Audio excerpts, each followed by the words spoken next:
hello. Welcome on in. Stream starting now. Alrighty, alright. I think we are all set. All set, you made it. Let me just double check that everything's working well. If you guys hear little running around noises in the background, the kittens are racing around. Oh, they're having some nice time with their mama Luna. Hello, hello. Alrighty, I did put out the call to see if anyone from the beginning of the queue was in. I don't think they responded yet. The first one who's hanging out in chat that I think might be online tonight might be Chatty Matty. So we'll see if Chatty Matty's hanging out with us in a bit. If so, we'll be able to read their thing tonight. That'll be exciting.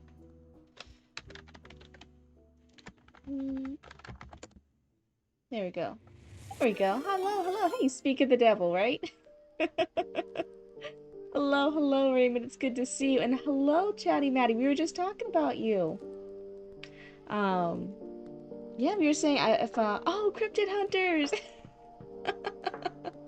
It's a whole party of them. Oh my God. Archie will have to hide. Where's Archie gonna hide now? Subscribe for 5. Oh, thank you. That's so kind of you, Chatty Matty. I was just saying, you know, I don't think anyone else who's earlier in the queue responded yet. I'll give them a second or so, but otherwise, if they're not here, we can go ahead and start with yours if you're interested. I think you have a prequel story you wanted us to start reading. One of the cryptid hunters brought bribes of onions. Archie, what do you think of that? Would you accept onions from possible cryptid hunters? Would that make you feel brave? You're running to the leaning tower of trash? Oh my goodness. Thank you so much for the sub. I appreciate it. Let's see. 5 months of onions? Oh, that's what you're asking for? Oh my goodness. Hello, hello. Welcome on in, all my lovely raccoons. So yeah, I've been well, first I was busy with a convention with a huge market out of state for a few days, so I couldn't stream. And then I wasn't feeling good. Oh my goodness. So Auntie Cryptid. Yeah. I have a secret. Found a secret pineapple pizza stash. Oh my goodness. Found a secret pineapple pizza stash? That's crazy. Hi Callie, it's good to see you. Welcome on in. But yeah, if anyone earlier in the queue isn't here, we can go ahead. Let me see, it's Dew on the Grass, Eli, Lord Sanctify, and Maximum Sharpie, but I think I tried messaging them a bit earlier and I didn't see them respond. Remember what we said of Baby Cryptid, Maddie? What did we... Oh, is this Baby Cryptid? I thought it was Baby Raccoon. Is there a Baby Cryptid now? Wait, what's happening? Oh my goodness. I know, we're getting scary close to 300. I've been trying to get used to saying that in real life. I'm like, oh yeah, when the grandparents are visiting, right? So like Grandpa Cryptid's in town. And when I've been explaining the Twitch stuff to him, I've been like, oh yeah, we have like around 300 raccoons. We have around 300 followers and stuff. I'm trying to get used to saying it, but I don't think I'm used to it yet. Shoots Cryptid with the de-aging rate, and now they're a baby raccoon? Oh my god. To be fair, I don't think I'd be a baby raccoon. I'd be a baby Cryptid. I'd just be a smaller Cryptid. Oh, Mama Cryptid says that could be creepier. Was I a creepy baby Cryptid? Would you, if you guys saw a Cryptid in the woods, which one's scary? Is it a tall Cryptid scary, or a really, really short, small Cryptid is scarier? Which one's scarier to you guys? Let's see. Like the sole is ripped a bit, and I found rocks inside. You found rocks inside of your shoes. Like the sole of the shoes is ripped, and you found rocks inside. Maybe those raccoons that keep dying on your property, that's one of their final acts of vengeance, is to put a rock in your shoe. What's that? 13 followers up to 300. Oh, is it 13? Sorry. Oopsie. 313. I've been trying very purposely not to look at the number, otherwise I'll get anxious. In the meantime, I don't think I saw anyone, so let's go ahead and look at Chatty Matties real quick. I have it on a separate tab, so you guys aren't getting blinded right now. But this is Chatty Matties. They're saying for their story, it's a pirate story taking place before Barry's story, featuring the characters Clara and Cynthia, which are like the, in Barry's stories, it's the captain and, I forget what the little title is for, like, the co-captain. For, like, the first mate. There we go. Mama Cryptid and I had the same thought, same time. So that's it, for Barry's adventures in the first act of her first book. For Captain and First Mate. Yep, we all had the same brain cells working at the same time. There we go. Oh, I had to do the name. Hold on. Let's see. By Sir Chatty Matty. Control C. And then I go... I'm looking at all my different screens. Oh my, you can tell I've been away for a few days. I'm like, where do I go? Where do I put stuff in? Ah! There we go. And okay, now you guys should be able to see it, right? Yeah, there's Sir Chatty Matty's name. Well, so it did change one thing in book 1, that's all. Oh, for having this prequel story? Yeah, it's quite the pen name. It's one of the notes I had. I'm like, what is this pen name? Chatty Matty. It's one of the things I had in my notes when I had to hand over my editorial report. I was like, what? This is a very long, hard to figure out to pronounce pen name over here. Riddle me this. The people chatter to one another, but no sounds can be heard. Both are different, so what are they? People chatter. Both are different. What's different? Yes, can send you the link again. Wilhelm S. Ruff is positively mundane in comparison. That sounds fancy. It's me liking Greek names. Sorry, I think maybe you need to like Greek names a little bit less. Hello, what? Welcome on in. The answer is mute and the deaf. Okay, wait. People chatter to one another, but no sounds can be heard. Oh, so it's two different groups of people? Okay. Now roll with it. Go full on Greek. I'm not so sure about that. That's why I have text and quotes. You kind of want your pen name, your writing name. I'm like, what the hell is this name? For what? Oh, for the pen name? Yeah, you kind of want your pen name to work with, I mean, it'll get attention. I'm not sure if it's the best form of attention. Yeah, maybe the pen name just be Tex? Maybe. I would think about it a bit. I would reconsider it and stuff. When you sign on with a publishing agent, when you get an agent, maybe they'll give you a pen name's Taco. Our first family dog was actually named Taco. I think when you get an agent, maybe they'll give you a better idea of a pen name.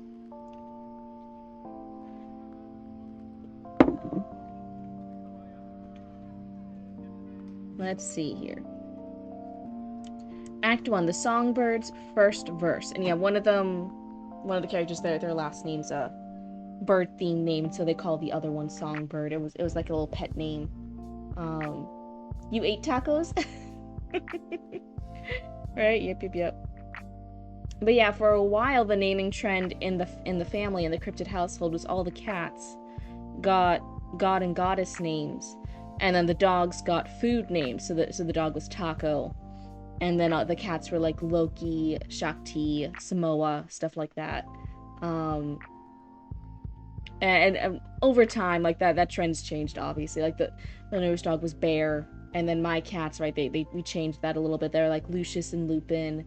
You have Monkey, all the different stuff. Oh, thank you, Charlie. Thank you so much. Have a good night. To be real, you never tasted tacos before or ate one. Oh my goodness.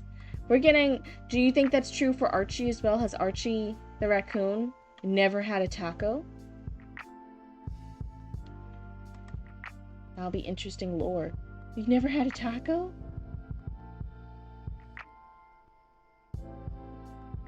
Yep. Oh my goodness. Nah, Archie's had a taco? Okay, maybe. Let's see. So this is Act 1, A Shanty of Songbirds. The Songbirds' first verse. Oh, and this is, okay. This is just the layout, what we're looking at. Go get a taco right now. That's so demanding. Oh my goodness, life or death type of tone. Oh, thank you for the 40 stream streak, Lambda. That's crazy. Yeah, it's just the outline. There we go. That's words. So chapter 1, 14-year-old Clara is out exploring the port near her home, meeting up with her best friend, Cynthia Evie Nightingale. I'm not drafting it yet until Barry's story is fully done. Well, wouldn't you say an outline is a draft?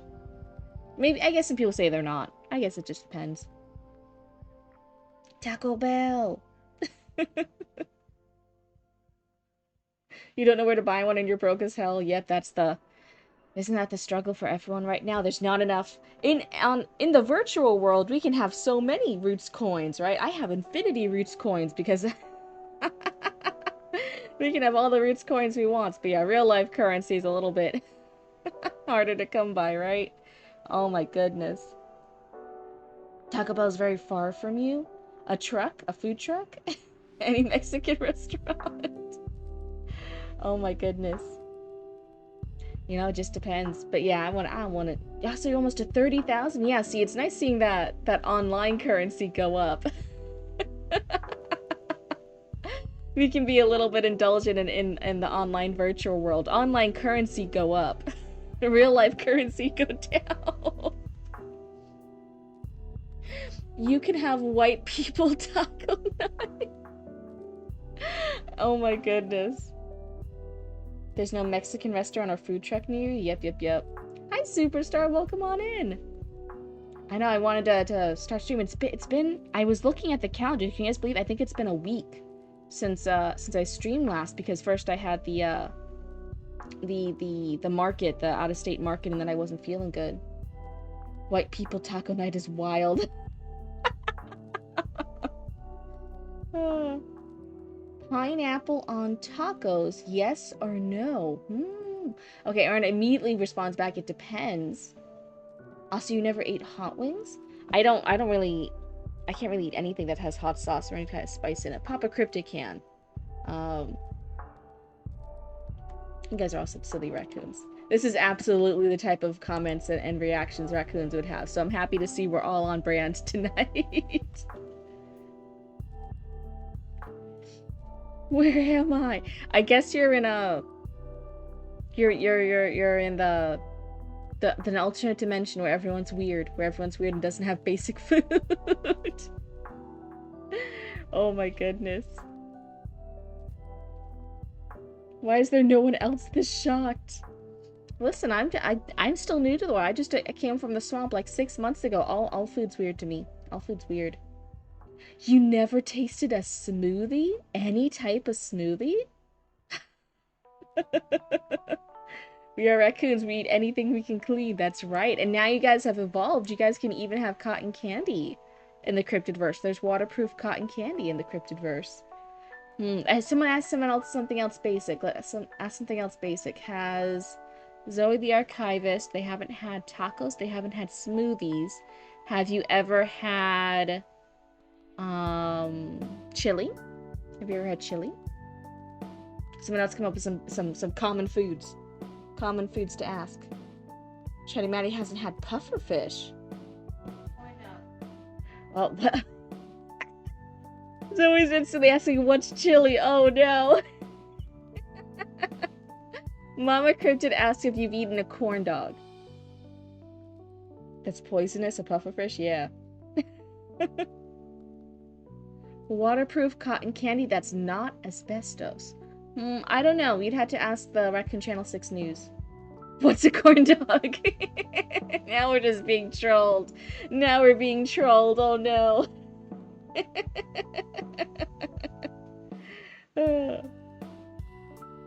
A hot dog? You have eaten a hot dog. Okay, okay. But you haven't eaten a corn dog or chili. Mmm. Everyone else, have you... What's some other common stuff?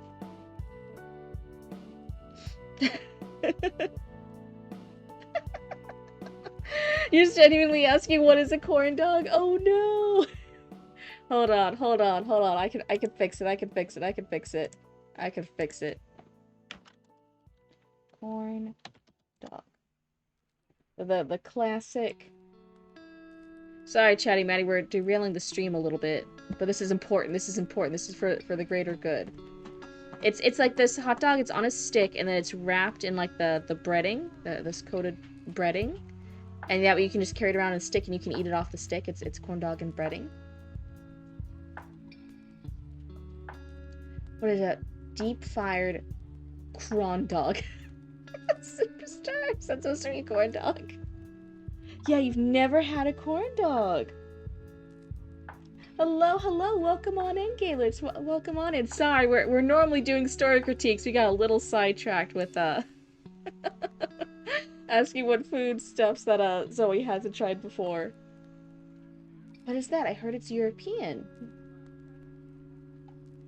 Are you American if you haven't had a deep-fried Oreo? Yes, you are. That's more of like a carnival festival food, and I don't have a lot of the deep-fried stuff at carnival festivals. I don't trust them.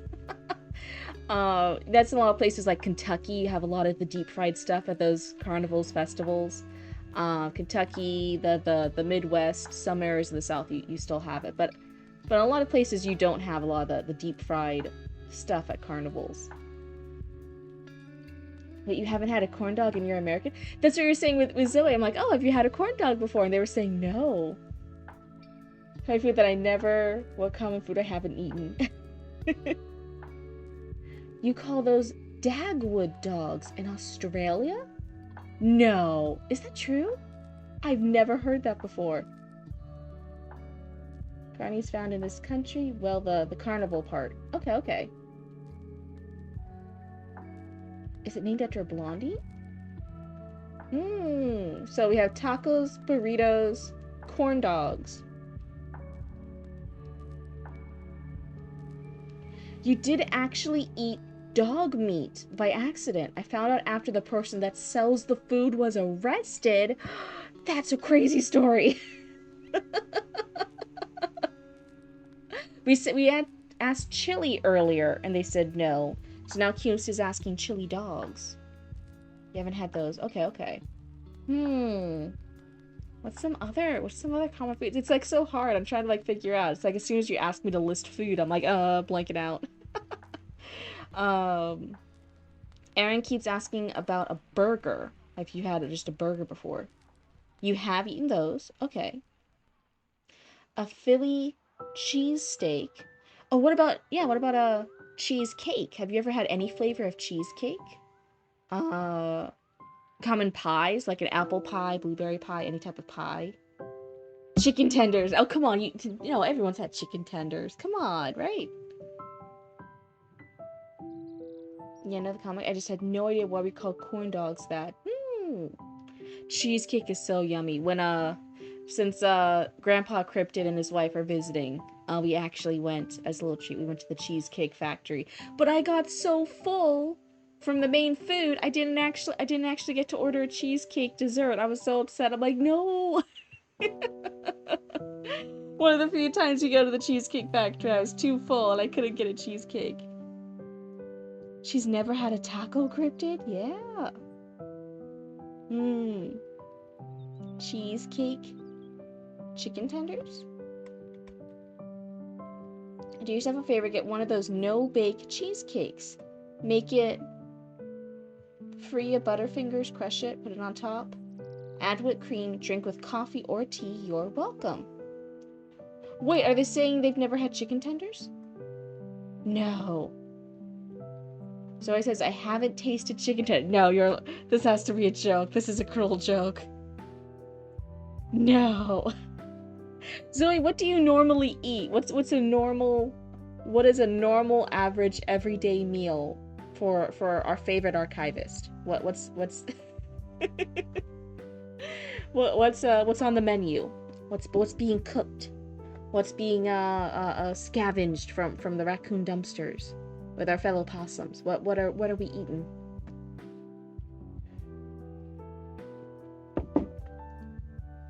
Sorry, what country do you live in? Probably have rice and water. I should eat more rice. I'm actually not a huge rice. I don't really like rice. Egg, fried chicken, hot dog, pork, and beef. You're from the Philippines. Isn't it so?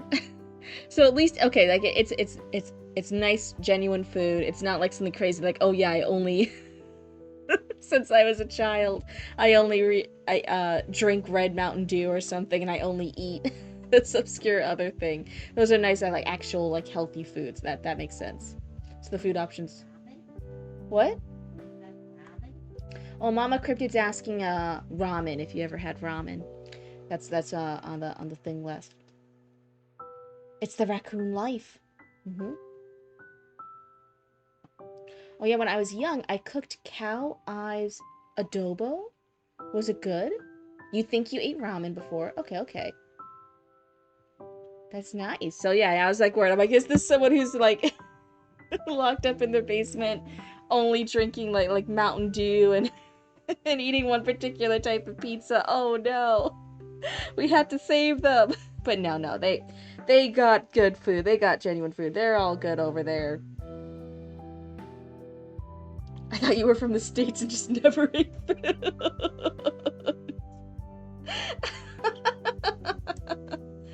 Isn't it crazy? Mountain Dew has all of your essential nutrients. Sure, superstar. 100%. Don't you worry about it. Any side effects is really just you getting your super cool mutant powers like Spider-Man. Don't worry. Used to fuel my all-nighters with minties and Fanta, like the orange drink Fanta. I'll never drink that. I'll never taste that. Rambutan? What's rambutan? I hear it tastes like strawberries. Oh, okay. Now that we solved the mystery. Now that we solved the mystery and we've all been reassured that our favorite archivist is getting the nutrients in the food they need. Now we can focus. Oh, it's a hairy fruit on a tree. One of the things we grow, I feel so bad because we grow so many of them. We actually have 2 star fruit trees. But the problem is no one in the Cryptid household actually likes star fruit. So we have they all just drop to the ground. Like we hardly ever get them. And then we tried giving to like friends and neighbors for a while. And then all the friends and neighbors were like, yeah, we never actually do anything with the star fruit. Sorry. So we stopped giving it away. And so we're just like, oh, like nobody's... What do we do with all the star fruit every year? We have two really healthy trees that produce a lot. We just don't do anything with the star fruit. Jollibee? Oh, like the Is Jollibee a restaurant or a gas station here? I don't remember. I don't think I've been to a Jollibee.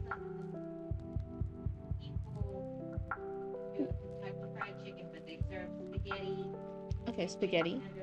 And chicken. Okay, so it's a restaurant. Okay. Yeah, but it's like a drive-through kind of. Yeah, okay, people are saying it's like fast food. It's a fast food restaurant. Hi, Lucas. Welcome on in. Hi, Dew on the Grass. Welcome on in. It's from the Philippines. Really? I had no idea. You love their gravy? What was it, Mama Cryptid? You went for roots to get K-pop. Oh. No, not. It was Final Fantasy. Oh, Final Fantasy stuff? They had a collab? Are you talking about the Final Fantasy 14 collab with Jollibee?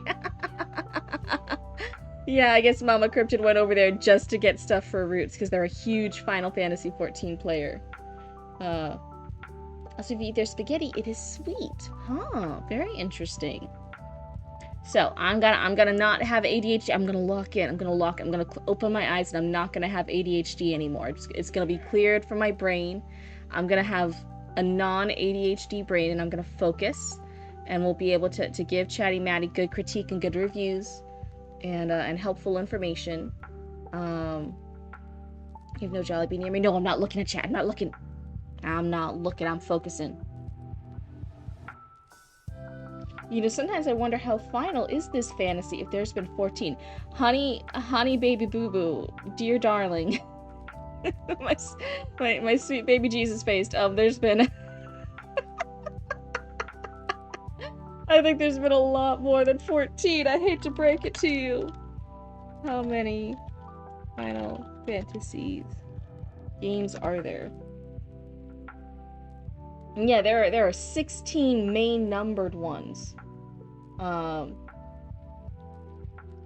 my god, that's just the main storyline ones. The entire franchise, including spin-offs, sequels, prequels, remakes, and mobile titles, comprise dozens of more games. That's a lot. There's a lot. There's a lot. Can you tell Mama Cryptid they're the goat for buying Jollibee? That's Zoe the archivist saying that for you, Mama Cryptid. You're the goat.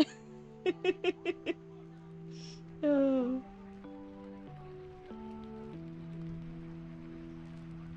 Can't do basic math? Oh my goodness. I'm a celebrity! Very cool. So 14-year-old Clara is out exploring the port near her home, meeting up with her best friend Cynthia Evie Nightingale. Both find themselves at the docks and run into Cynthia's mother and father. Okay. Clara can't help but admire Cynthia's father's guitar. However, she hears a clock chime and rushes home out of fear, knowing she was supposed to be in the fields tending to their livestock. When Clara returns home, she is immediately confronted by her mother, Belle.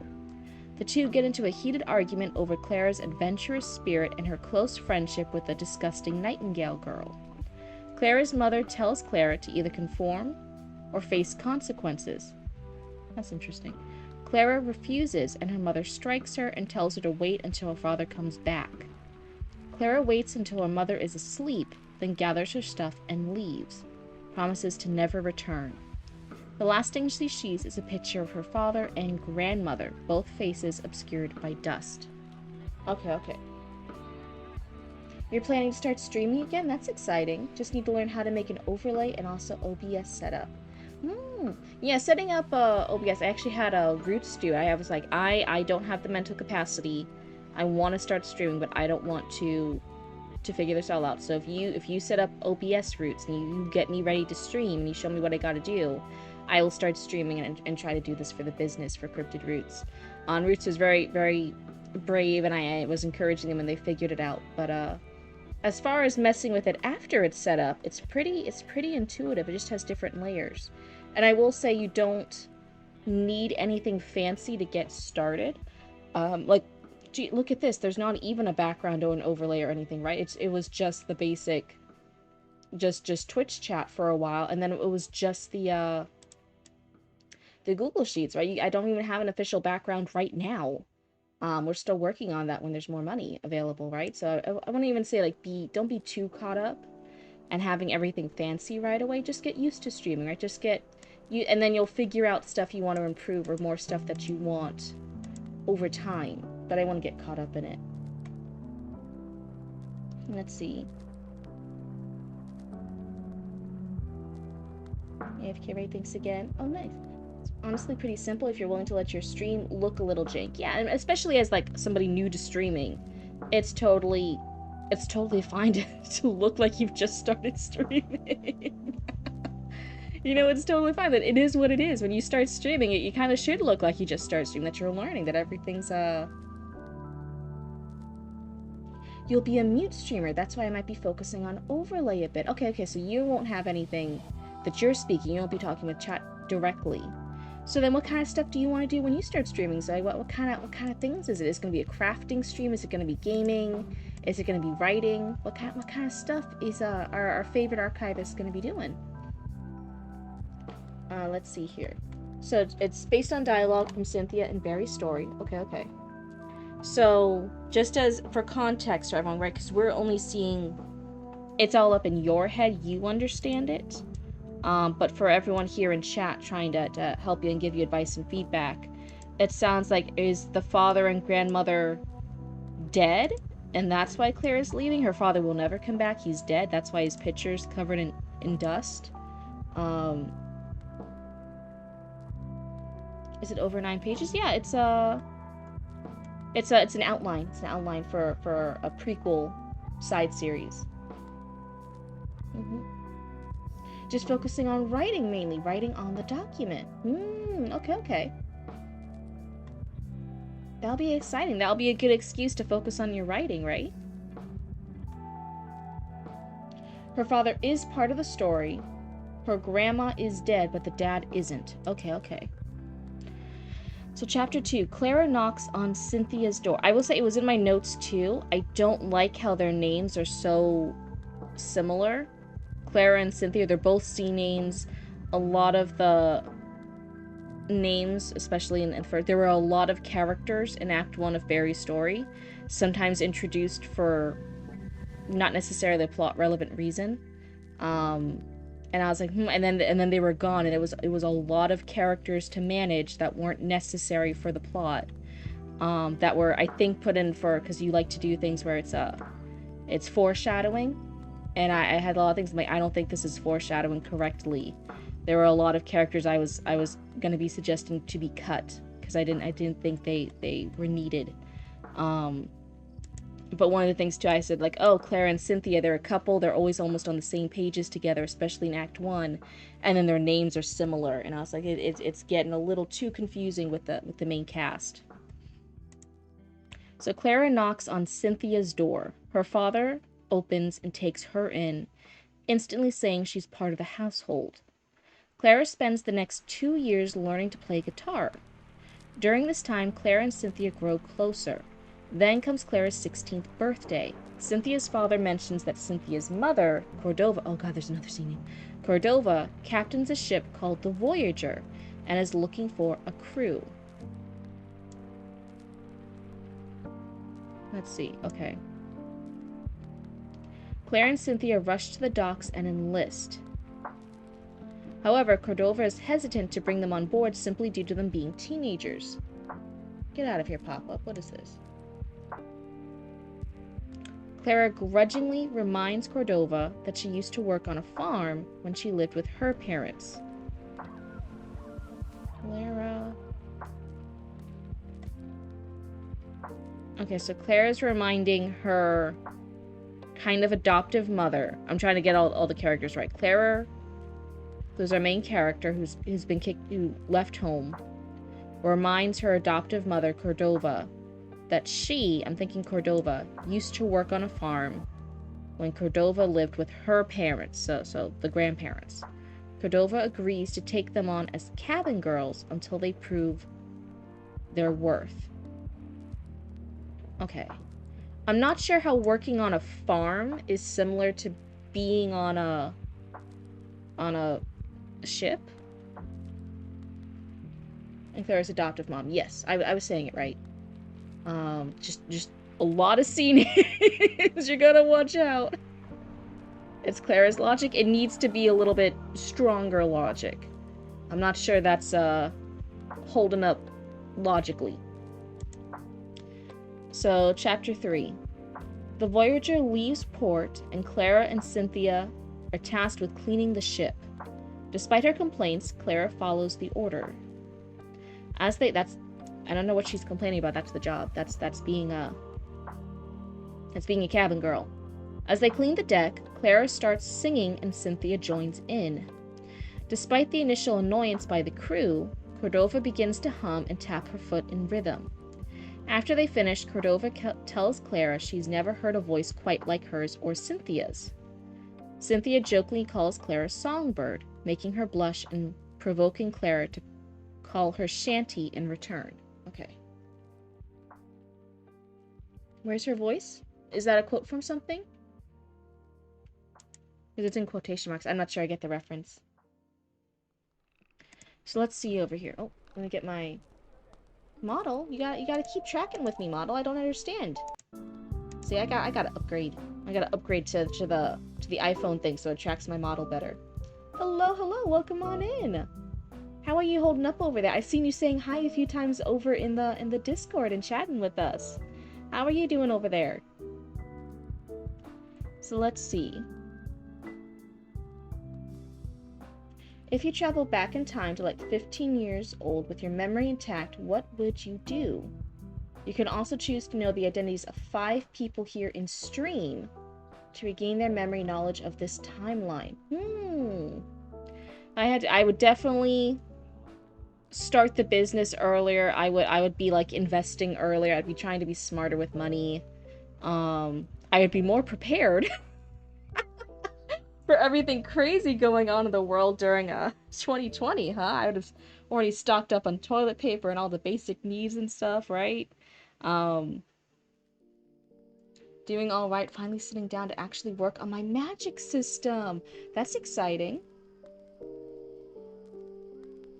I feel like I might have to rename Cynthia just for easier tracking. That's what I was saying. There's a lot of characters interacting together, all with the same pronouns. They're all she, hers, and they all have similar names. I'm like Claris, Cynthia, Cordova. It's too similar. It's too matchy. You got to keep an eye out for that kind of stuff.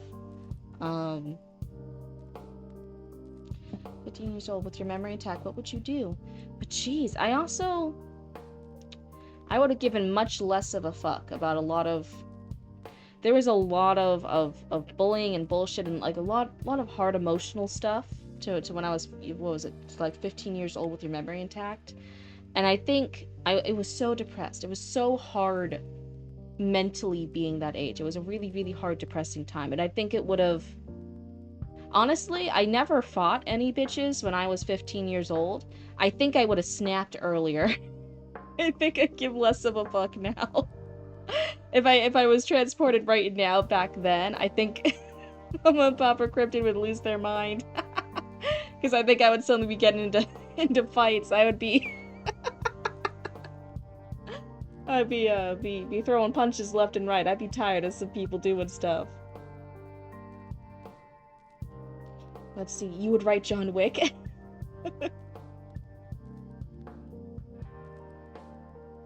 Change your name to Kara for the next version. Cryptid will be grateful for Cynthia after that. I don't understand why. It's still the C names.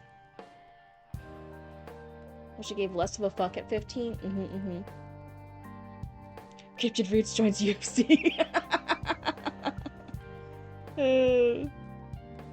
Imagine if you were 15 right now, everyone chanting the 6-7 thing. Oh no. Listen, every single generation, no matter what they tell you, they all did stupid shit. They all did stupid shit that's funny to them and it doesn't make sense to anyone else. I don't hate the 6-7 thing. Is it annoying? Yeah. Did everyone do something annoying when they were a kid? Yeah. It's nothing new. Cynthia is more of an S name phonetically. I'm not looking at it phonetically. I'm dyslexic. I'm looking at words. I'm looking at words. It would be pronounced Kara. It's still all the C names. It's hard to read. If I were to regress 15 years into the past, you'd find a girlfriend, maybe even get married. What are we doing? Reading story? Yeah, this is a story outline. This is a prequel side story for Chatty Matty, and it's the outline, so we're going through it a little bit. And it's a little, I feel a little bit bad because like some of the notes I already have for Barry's, which is the main story, book 1. I have notes for Act 1 of book 1. But I haven't given them over yet, so I have like notes of stuff that's already to be fixed that applies here, and I'm like, oh wait, Chatty Matty hasn't had it yet, so I'm like giving notes, but stuff it's already I've mentioned but I haven't shared yet, and I'm like, oh no.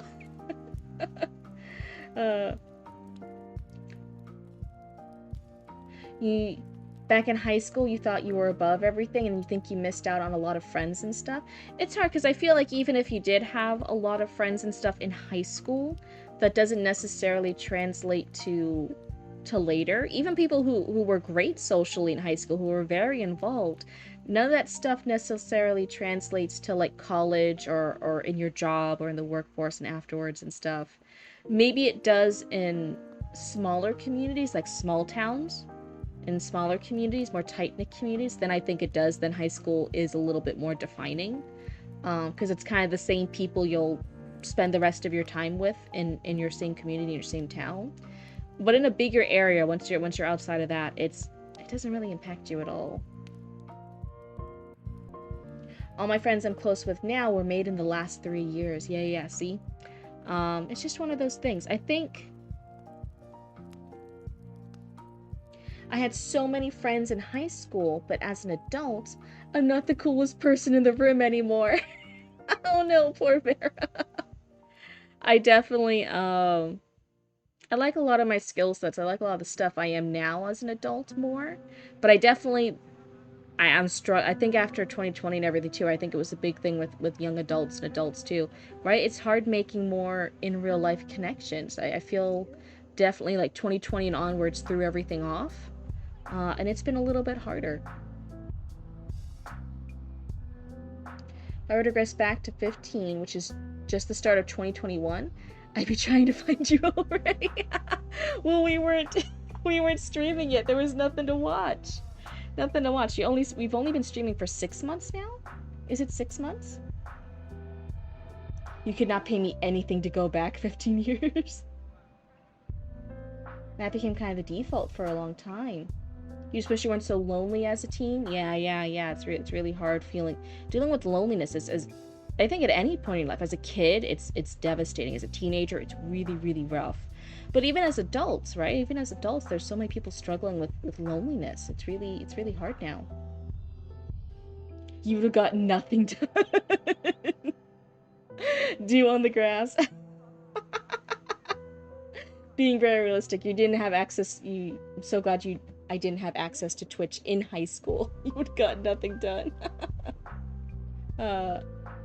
Make your stream go faster. I'm happy with slower growth. You know, I think sometimes everyone wants things to be like super fast, bigger, faster. And I think it just gets so overwhelming sometimes. It's hard to keep up. It's hard to keep up and be at that level. I'm really okay with slower growth. Slower but sustainable growth. You know what I mean? So we've been growing faster than I planned, and so a lot of other things have been shuffled off into the side. Like we occasionally post the shorts now, but a lot of other stuff. I don't know. I'm okay with the. I think I would have started streaming earlier. Okay, yeah, the focus. I would have started streaming earlier, but I would not have been focused on being super big and crazy big right away. I mean, your view numbers are great. They are very fantastic. They're insane. I'm still overwhelmed with the amount of people who show up. I want to go back when my past is hilariously fueling my present in many ways. Can't believe I met you over 2 months ago and I haven't missed one. Oh my goodness. Yeah, thank you so much for hanging out with us. So let's see. So this was chapter 3's outline. What I am noticing so far is I'm wondering what the main plot of the story is. I feel like, because this is going to be its own side piece. Yes, the purpose of this is to explain the side characters' past, how Cynthia and Clara were meeting and grew up, right? It's their backstory, technically. But it should also be its own standalone piece. It should be a solid, strong standalone piece. And I'm wondering what the point of their story being told is. Let's see. Also, if I could choose to change my gender when I get regressed, I'll definitely did so. Having changes to how you present yourself and how you live your life earlier, that's a good one. It's about Clara's past and her lineage, essentially. Yeah, and that's lore. When we're saying it about that's lore. And I don't want a story just to focus on lore, right? That's background stuff. That's little flavoring stuff. Lore is just extra stuff. It should have its own story by itself. So in this case, is Clara's story a coming of age story, growing up away away from her birth family, and discovering the world with her, chosen family. My bratch to not business. It's coming of age. Yes, see, that's what the story's about. Don't focus on the lore and the stuff. I want this to be a strong story in itself. And if we're focusing on it's a coming of age story, I'm looking at some of this stuff and I'm like, is it really... Is this the right starting point for it? Hi, Cryptid. Sorry I'm late. I just got out of an awards ceremony. Arya, that sounds really exciting. Don't focus on lore. Data was the good twin? Is that a reference to something too? Oh my god, I'm not catching all the references. Yeah, huge congrats on getting being part of an awards ceremony. That sounds pretty nice. Let's see. Chapter 4. As the Voyager gets closer to its destination, Clara and Cynthia are tasked with helping the cook. Again, they sing as they help the cook. To her surprise, a few nearby crew members start to sing along. All but one, who says, "Running from home, I see." Clara Starr. Clara panics, but Cordova asks the crewmate Draven to back off. The crew seems to look at Draven with suspicion or smirking. Cordova tells Clara to get ready for dinner, and she and Cynthia hand out food to the crew, and the crew beg for a concert. Clara suddenly finds herself flustered, but with Cynthia's encouragement, she performs with Cynthia's father's guitar. I feel like as she suddenly has the guitar, that should be mentioned earlier. I know it's in your head, but just for us reading it right, it wasn't mentioned. Clara gets asked for an encore when Cordova comes to fetch food. Ooh, you're almost to 30k? That's exciting. You're saying here, some beats feel too detailed, others feel completely missed. And that's one of the things, too. Sometimes when with an outline, it's all in the writer's head. And if an outline is just supposed to make sense to the writer, well then, hey, it's done its job. But yeah, us as little people outside the writer's head, we're looking in and we're like, don't get this. What about this? Is this explained?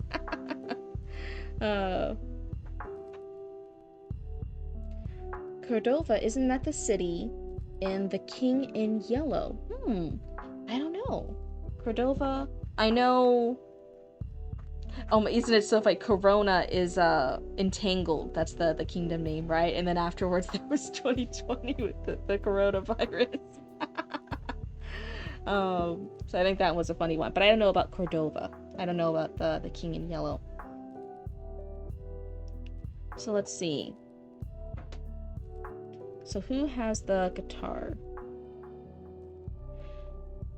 But with Cynthia's encouragement, she performs with Cynthia's father's guitar. So yeah, this feels like an important story beat that Clara, I don't know how you say the name, has Cynthia's father's guitar. So Cynthia's father gave it to her instead of his own daughter. Cordova is named after a town in Tennessee. So that seems like an important moment that maybe should have had its own scene. Chapter 5. The Voyager enters into a storm. Clara and Cynthia are tasked with ensuring the life rafts are ready just in case. However, Clara finds herself confronted by Draven. The two argue. Before a fight can escalate, Cynthia steps in. However, Clara notices the Voyager heading toward a large group of rocks. Despite Cordova's orders, Clara steers the ship away from the rocks. Discovering the ship was intentionally set to collide with the rocks, which she overrides. Cordova scolds her at first until she sees the rocks. Cordova glances at Draven and makes her the helmswoman. Isn't Clara? Cordova begins honing Clara's skills and they safely reach port. What was happening with Cordova that she wasn't steering the ship when her job is steering the ship? Your own sea names are bothering you now. Yeah, see, once you notice it, it's like, oh wait, what's happening here? So why wasn't Cordova, who's an adult and capable, and this is her ship and her crew, why wasn't she looking out for the rocks? To earn 1 million points, it'll be for 21 years or a bit more. No, no, no, that's crazy. 21 years for 1 million points? Well, wait, was she not watching the bow?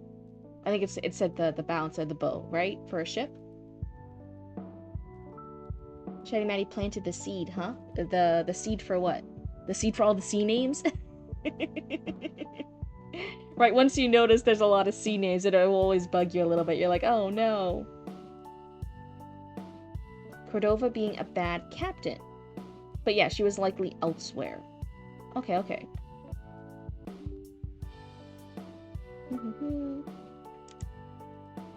But they're on the sea. I was wondering if they're on the sea or if this is still sci-fi fantasy. And they're flying through all the planets, and these rocks are like asteroids. I'm not quite sure. Because the Barry's adventure is in space. Sea woman with sea names. Oh, wait, that is funny. You're not wrong. Chapter Mouse, please work with me here. I'll get a rat if you don't. So let's see. Chapter 6, a year passes, and Clara, now 17, and Cynthia have been promoted. Clara is still helmswoman, and Cordova has taken Clara under her wing as an apprentice.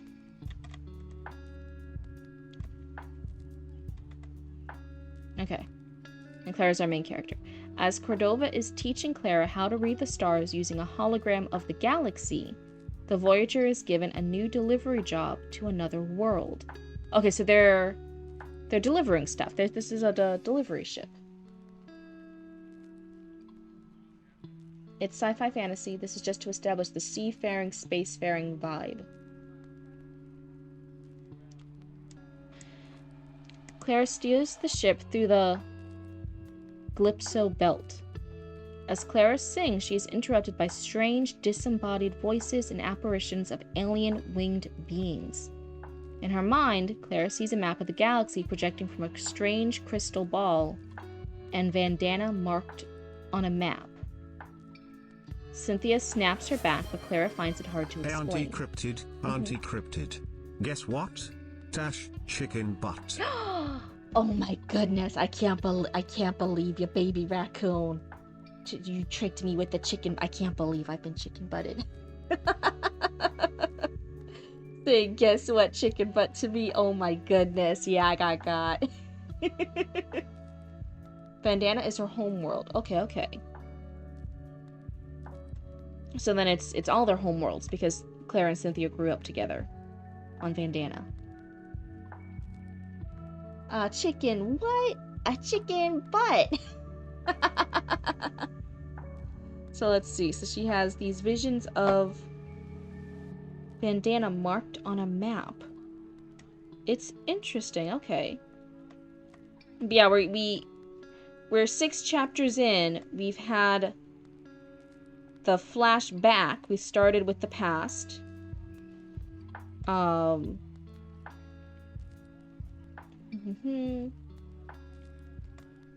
we actually have the time skip in the middle of chapter 2. We have 2 years passing in chapter 2. So we have 14-year-olds, and then she's still 14 at the start of chapter 2, and then flash forward to 16. And then them joining the ship. And then by chapter 6, they're now 17. So we have a lot. That's why I'm like, I think this is almost in a format of just getting all the background lore in. This is a chronological timeline of what happens to these characters. But I don't think this is the start and end of the story. Remember, Chicken Boo? Let's see. I never heard that word before in my life, my poor ears. What word? A chicken but what? A chicken but bigger? A chicken but already fried? No, it's just the chicken's butt. Oh my goodness. What do they deliver? Do they deliver chicken butts? Oh my god, a chicken delivery ship would be fantastic. I would actually want that. Give me the best chicken from across the galaxy. Uber eats it.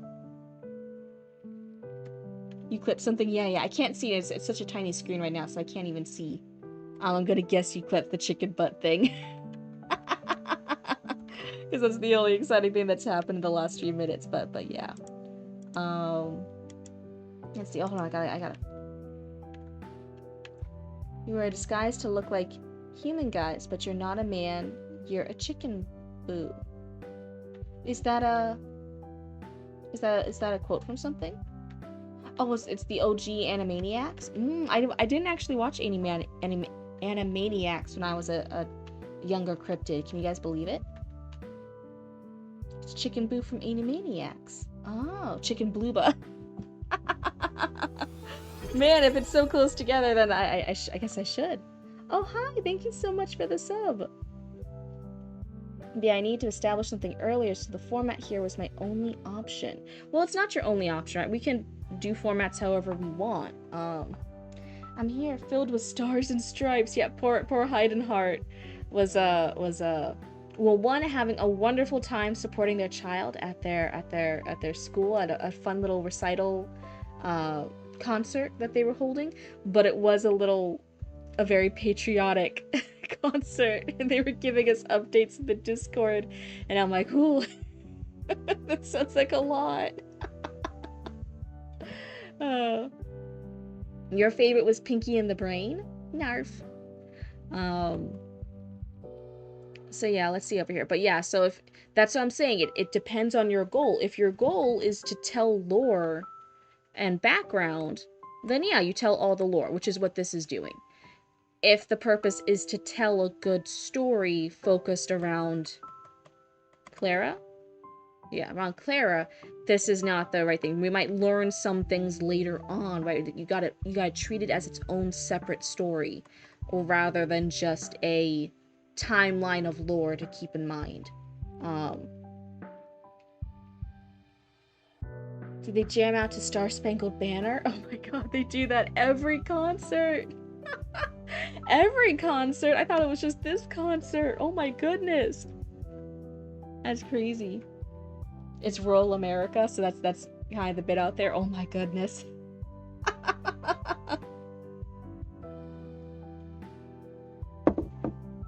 And part of me does want to like be on my own in a more rural area and just have chickens, have goats, have a sheep or two, so I can have my own wool for all my quilting needs. Only girl goats, Mama Cryptid wants to specify, because the boy goats smell bad because they're pissing on themselves as their own cologne and stuff. They're gross. They're gross. Boy goats are gross. Let's see. How many chapters have you outlined? In total for this, in general, over 200 chapters. Oddly, the 3rd and 4th grade recorders were not shrill, and they kept time.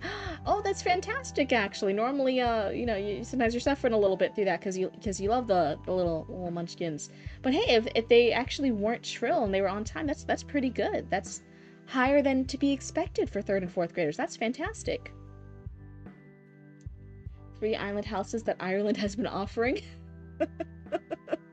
Perfect place to raise sheep. I guess it depends on the island, right? If there's enough room. And also, I don't know. What if I need to go drop mail off? I need to go fulfill orders for Cryptid Roots. What if they don't have a post office box on my little island? The boys really got your goat. No, I don't like boy goats. If they're smelly and they're peeing on themselves, I don't want them. The rural cryptid life, uwu. I think so. I don't think I want to be fully rural, because again, like I still want like easy postal delivery stuff. I still want to occasionally be able to drive a bit and reach a crafting store or some fabric store. I think I just want small town life. I want, you know what I want, and I've always thought this for years. Do you guys remember Ghost Whisperer? That with Jennifer Love Hewitt?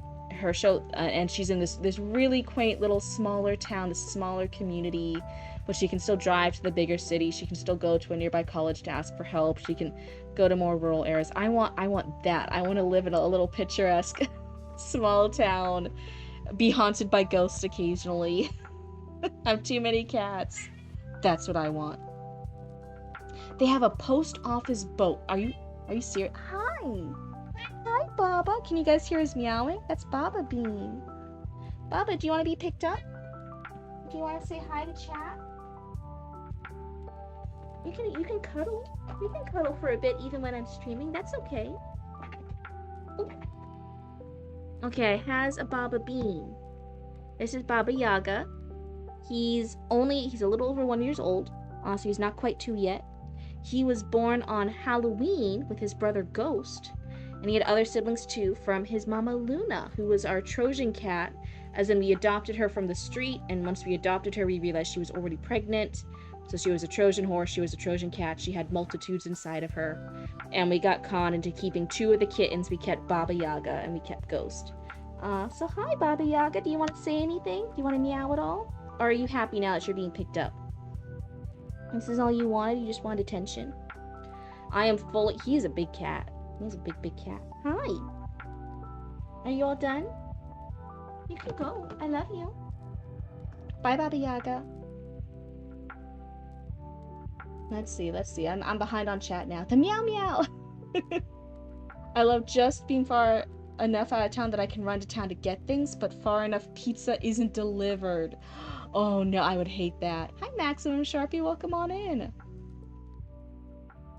So let's see. So Superstar's saying, so there's hundreds of little islands off the coast of Ireland, and they've become less occupied over the years, and a lot of the houses have fallen into the hands of the government. So what they've been doing is offering to give it away for free for people who would come in and repair them. So what I think we should do is get all of the Twitch writers to pick one island and we all live there. It's a little writers community retreat. I think we would need to establish stuff. We need to establish, like, okay, we need to choose an island that has, normally there's conditions. Normally I know like different places do that too. Like France has free houses. And you're like, oh, a free house in France? That's fantastic. There's free castles being given away in some European countries, right? But there's conditions you have to meet. You have to have proof of a certain amount of funds that you can repair it, right? They're not just going to hand you over the castle because you say you'll fix it. You have to show, oh yeah, I have 30 million in the bank account in order to fix a castle. That kind of stuff. Yeah, you had to like repair it. Part of the deal is like they have fallen to such bad repair that you'd have to put money into fixing it up. Sometimes there's things of you have to learn the language. Sometimes there's things of you have to get citizenship first, so you have to prove that you can get citizenship there before they give you the house. There's different conditions, different places do. Japan gives away free houses a lot because their population is declining. Having a castle would be badass. Yeah, wouldn't it? If I ever got a castle, 100% I would host in my cool castle, like riding retreats for all the raccoons. You guys could absolutely visit me in my castle, and there would be a guest wing for all my raccoons, and we could all hang out and we could write stories together, and there'd be a cool castle fireplace, and at night, instead of just hanging out on Twitch stream like this, right, we'd light fire in the fireplace, and we could all dress up fancy and stuff, and then we would do a writing critique like this, but still with pizza. And in a cool half unprepared castle. My lady, I bring thee a story? What's the story? That's right. There would be like a little butler who would like serve the pizza and stuff to all my raccoons there in the castle. Sure, you can stay. Rent is 2,000 words per day. Yeah. So if I ever get a castle one day, would you guys visit me in my castle for an in real life writing critique group? Would you guys visit Cryptid in the castle? There will be no murder. It will be fine. You guys can trust me with your lives, right? You guys would trust that you survive, right? You guys wouldn't be scared of a Cryptid in a castle. I once got very obsessed with his website castles for sale, and for a long time there was this former wealth prison that was being offered. Yes, it was also quite bad prepared, but it was a Welsh prison off the coast of Wales, and I was like, oh, I can get in there and pick it up. I always wanted a Victorian mansion, but maybe now that I have so many raccoons, maybe I do have to upgrade my goals to a castle. You would rent a room in a castle, and you wouldn't be worried about a cryptid killing you in your sleep in the middle of this. Not very well put together castle. Depends where and the accessibility. That's true, that's true. I had to make it accessible for all my raccoons. We could do D&D in a castle. You want a fortress on the coast? I can definitely say as a Florida cryptid right now, some of the stuff on the coast isn't. It gets a little spooky during hurricane season. I'll just say. Castles tend to be hard for those whose mobility involves wheels. Yeah, that's definitely true. You don't care where it is, to be fair. You just want to hang out in a castle. Definitely the fun part. Okay. But yeah, if I'll put it out into the universe, if I ever get in a position in life where I have a castle, absolutely, I would host in real life writing critique sessions at a castle, and we could all hang out and eat a bunch of junk food and be raccoons in a castle together. I think that would be great. D&D with an actual dungeon. Yeah, oh my god. If you ever got that Welsh prison superstar, you would have to host an in real life D&D session, because you would have an actual prison, you would have an actual dungeon. You could say that I'm friends with a queen cryptid. Would I be? Hold on a second. If I got a castle and I called myself a queen, would I be the first royal cryptid? Would I be the first of my line a royal cryptid? Dracula. Dracula's a vampire. Are vampires cryptids?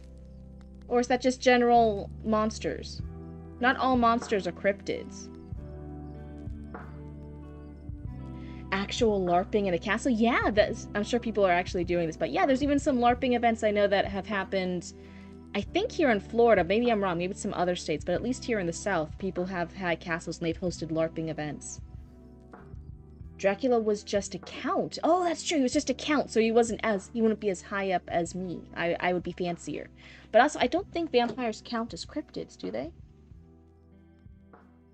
Queen Cryptid, first of her name, leader of the raccoons, reader your drafts.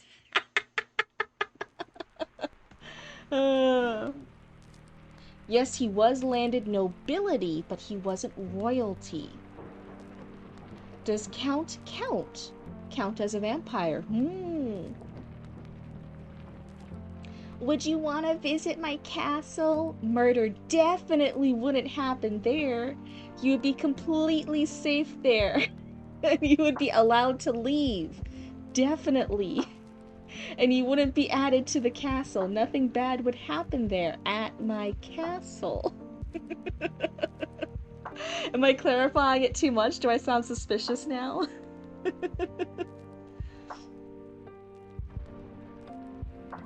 I mean, yes, his brother was maybe in a situationship with a Turkish sultan, but that's never been. You'll be a hedge knight? You would upgrade from coyote guard to a hedge knight? Oh, that would be pretty cool. There's a winery near where you live that's built like a castle. They didn't let us take a tour through because we didn't want wine. We just wanted to look at the castle. Oh, that's lame. Let me look at the castle. I want to look at the castle. I don't want to drink just in order to look at the castle. There's no chance at all that I'm recruiting serfs. I wouldn't recruit serfs. I always wanted to be famous and wealthy enough one day that I could hire people and like pay like fair wages for like all the stuff that I want to do. Like I have a lot of anxiety. I've been the passenger in several car accidents and I have a lot of anxiety with driving. Google Docs added tabs. This was spoiling me. Yeah. So I've always had the idea of like if I ever got wealthy enough, I would actually want to pay a friend to be like a personal driver for me. Not like an Uber driver. I would want to like pay them like, nope, I'm gonna pay your salary now. You are a salaried person. You are a professional driver now. And I would want to get one of those mortician cars. You guys know what I mean? Like absolute spooky vibes, right? I would want to drive around in a hearse. There we go. Mom Cryptid knows words. I don't know words at this hour. I'd want to drive around in a hearse. And I would want to pay somebody just to be my personal driver so they wouldn't have to worry anymore. And I'd be like, yeah, we could shit talk in the car. You can listen to whatever music you want. I don't give a fuck. Just be my personal driver. We'll go around. We'll go to all the, like, the knit stores. We'll go around to all the fabric stores. We'll go around, get pizza at night. I'll just have a personal driver raccoon who drives me around in a hearse. Archie will become a royal archivist if they work for Cryptid. That would be the ultimate upgrade. So yeah, Archie has to help Cryptid get a castle one day. A hearse instead of a limo? Absolutely. I want the spooky vibes. It's not about the fancy vibe. A limo is just for the fancy vibes. I don't care about being that fancy. I care about the spooky vibes. I want a hearse. Is the raccoon fursuit your driver's livery? Livery, like that little official costume. That's right. No, I'd have to explain to anybody who I would hire. Like, no, it's not a kink thing. No, it's not a furry thing. Just trust me. You have to dress up as a raccoon and drive me around in this hearse if you want the job. That's just part of the thing. Full-on Addams Family raccoon. That's why they would be like Lurch. Much easier to unload boxes from the back. Yeah, it's designed that way. So there'd be it would be great, especially if I wanted to buy things like bolts of fabric, which are much different. Some people hear bolts of fabric, but they've only ever been to Joann's, so they think of those bolts. And I'm like, no, like the really, really long bolts, and they weigh like a shit ton of fabric. If I ever wanted to get that, a hearse would be great for that. It would have enough room, and it would be easier to unload. Found 2 castles that could theoretically be affordable. Most of them are upwards of 2 million, so I did find one place that was selling an apartment in a castle for about 400,000. Again, too pricey. One day I'll work hard. You guys can quote me now. I'll work hard. Zoe the archivist has been supporting us so much and trying to get us popular. One day I'll become a very famous, world famous cryptid. I'll try my hardest, and I'll save up all my roots coins, and I'll get us a castle one day. For all my raccoons, so you guys can be fancy castle raccoons. Hi, baby. Be nice to your brother, Ghost. Ghost is trying to bite Baba Yaga. Just rent an acre in the wilderness and build one out of ice. I'm in Florida. How long do you think ice will last here? Oh my goodness. So Cordova comes to fetch food. We're already past that. We're finished chapter 6. Okay. The cheaper one was featured in Game of Thrones. That one's interesting. That sounds super neat. You have a weak grasp on science, but I assume 2 to 3 years. Wait, what's that reference to? What was that? It reminds you of what, Itachi? Chapter 7. Clara approaches Cordova in the Grand Cabin, asking if she would be allowed to access the ship's library in her free time. Noticing Cordova putting a crystal ball-like device in a drawer. Cordova grants it, but on the condition that Clara sing for the crew for each night she does. Clara agrees. As Clara turned to leave, Cordova says, "Lassie, remember what I taught you. Family is not always your blood." Clara nods, confused. Clara then goes back to the home, and Cynthia approaches her and tells Clara she wants to be more than friends. Clara grabs Cynthia by the waist and kisses her. The one crewmate sees it, gags, and reports Clara. Clara goes to fight him, but is stopped by Cynthia. Clara and Cynthia have a brief argument.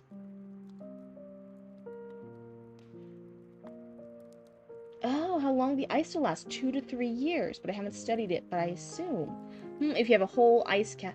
I don't know, man. It gets really fucking hot in Florida. You know what I can think of with that thing? You're like, oh yeah, how long would an ice castle last in Florida? You know what I'm thinking of?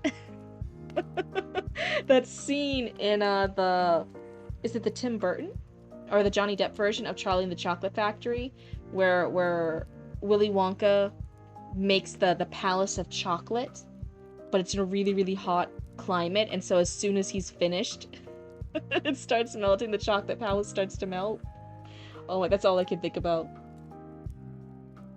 The little girl from Waterworld has a fun acting career.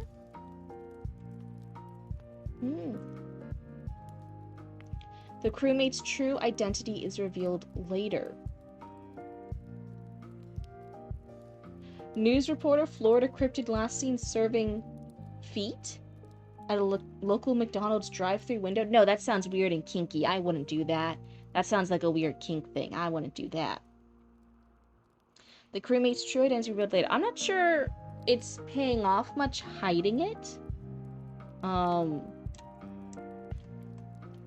I'm not sure it's paying off too much hiding it right now. It seems like a weird thing to hide. He has a deep connection to Clara, too. Okay. Chapter 8.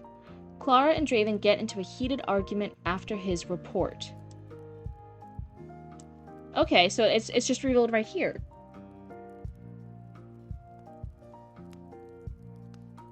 You meant the who, not the name?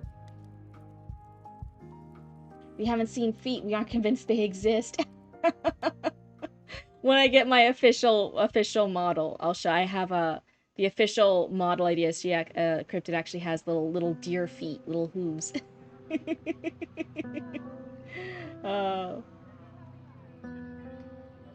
Fun fact: a fact at some point will not be a fact. That's true. You're not wrong. You mean the who, not the name. Okay, so who Draven is to Clara, if I'm making sense.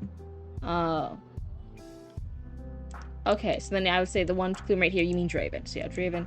Clara and Draven get into a heated argument after his report. The argument turns physical fast, and Clara manages to get the upper hand. Draven draws a dagger and threatens Clara with it, telling her, "I see your mama didn't raise you right. I should have been there." Clara notes Draven's eyes are the same as hers. However, Cordova intervenes and puts Draven in the brig before Clara can press. Cordova then scolds Clara for mixing personal business and her job. Clara promises it won't happen again. Okay. What's the opinion of Waterworld? Has it been redeemed somewhat? Is it still hated? I don't think I've ever heard of this. High perfect Morkant vibes? Fun search. I'm not sure. I'm not sure I understand all this. I'm still a new cryptid in the world. It's a fun movie, but its science is bad. Oh, okay. I have heard, sorry, this is an unrelated movie. What is it? Mama Cryptid, what did, oh, never mind. It's Project Hail Mary. That's it. Project Hail Mary. Papa Cryptid and Grandpa Cryptid went to actually go see that today. I've heard a lot of good things about it. They said that they liked it. Grandpa Cryptid said some of the science didn't work out. He's more of an engineer kind of cryptid, which is its own kind of thing. He said some of the science didn't science out. That is such a good movie, Project Hail Mary. Okay. Fantastic movie, you loved it? Jack Black has a 2-second role in it? Oh my goodness, that's crazy. But it's not safe either. Okay. It has a Kraken. It has the Waterworld setting. Okay. So there's a webtoon that has a cool take on it. A garbage patch refuge. Yeah, he was like literally starting out. Okay. Hello. Hi. I forget how to say your username. I think you mentioned it before, but I already forgot. Is it Pepin? I think it's Pepin. Another fun fact, you are roughly 1 centimeter taller in the morning than at night? Is that true? Yes. Mama Cryptid also says it's true. Waterworld is just a wetter version of Mad Max. Oh, okay. A Leviathan? Okay. I didn't know that your height could change so much just during the day. That's crazy. I should have taken maybe in the morning, I'm actually 5 feet tall. Depends how much time you spend standing. Maybe I should take my measurements in the morning. Maybe then I'll be taller. Maybe then I'll officially be 5 feet tall in real life. I'll finally reach it. Right now I'm just a hair under 5 feet. So maybe if I took my measurements in the morning when I first wake up, then maybe I'll be 5 feet tall. It'll be the tallest I've ever been. So yeah, right here it seems very strongly that, okay, like Draven's probably her father. Chapter 9. The Voyager reaches its destination, Exia. Clara is tasked with Cynthia to deliver something to Orion City.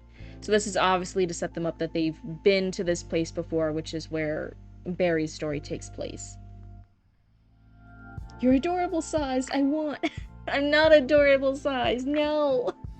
I'm vicious and ferocious. You guys should all fear me. Do you guys fear me yet? Am I scary yet? On a cupboard, she stood on the counter to reach the top shelf. I'm not sure if it's needed. Here, I think you're dealing it again as like a foreshadowing moment. That, hey, look, this is something that's going to be mentioned in another book, in Barry's book. I don't always think we need all of the connections. Sometimes the connections seem too forced.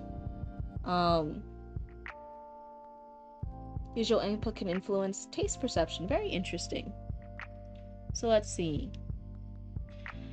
Clara's tasked with Cynthia to deliver something to Orion City. Clara and Cynthia travel to Orion City and meet with the client who identifies herself as Ares Mintaka. Yeah, right. So Clara feels like they're being watched as Ares talks, as Ares mentions something about a group called the Wyvern Corsairs.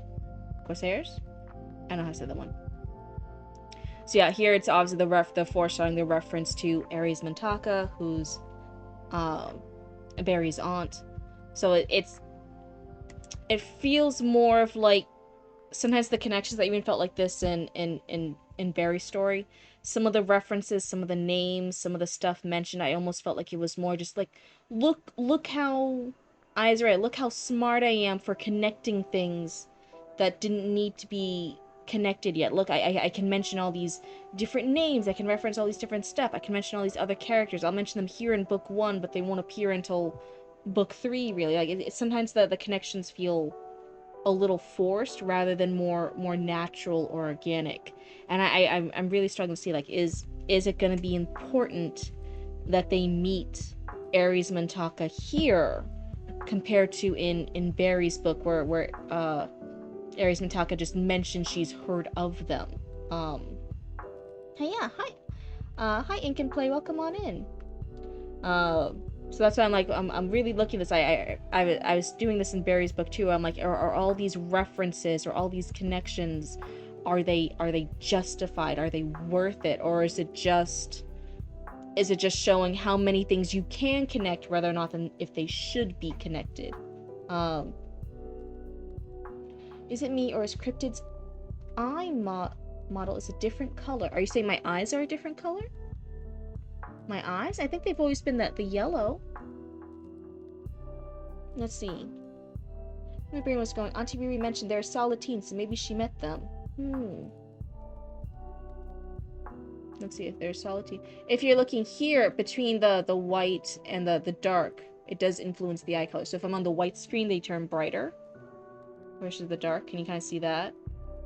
So that could be influencing the color. Okay, raccoons, if you started a stunt show to compete with Waterworld, what would it be like? Oh, I don't know. I don't know enough about this Waterworld thing to give anything.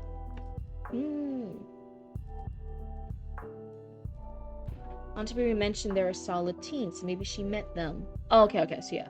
I thought it more of like she just knew of them. And she was like, oh yeah, that's a Saltine.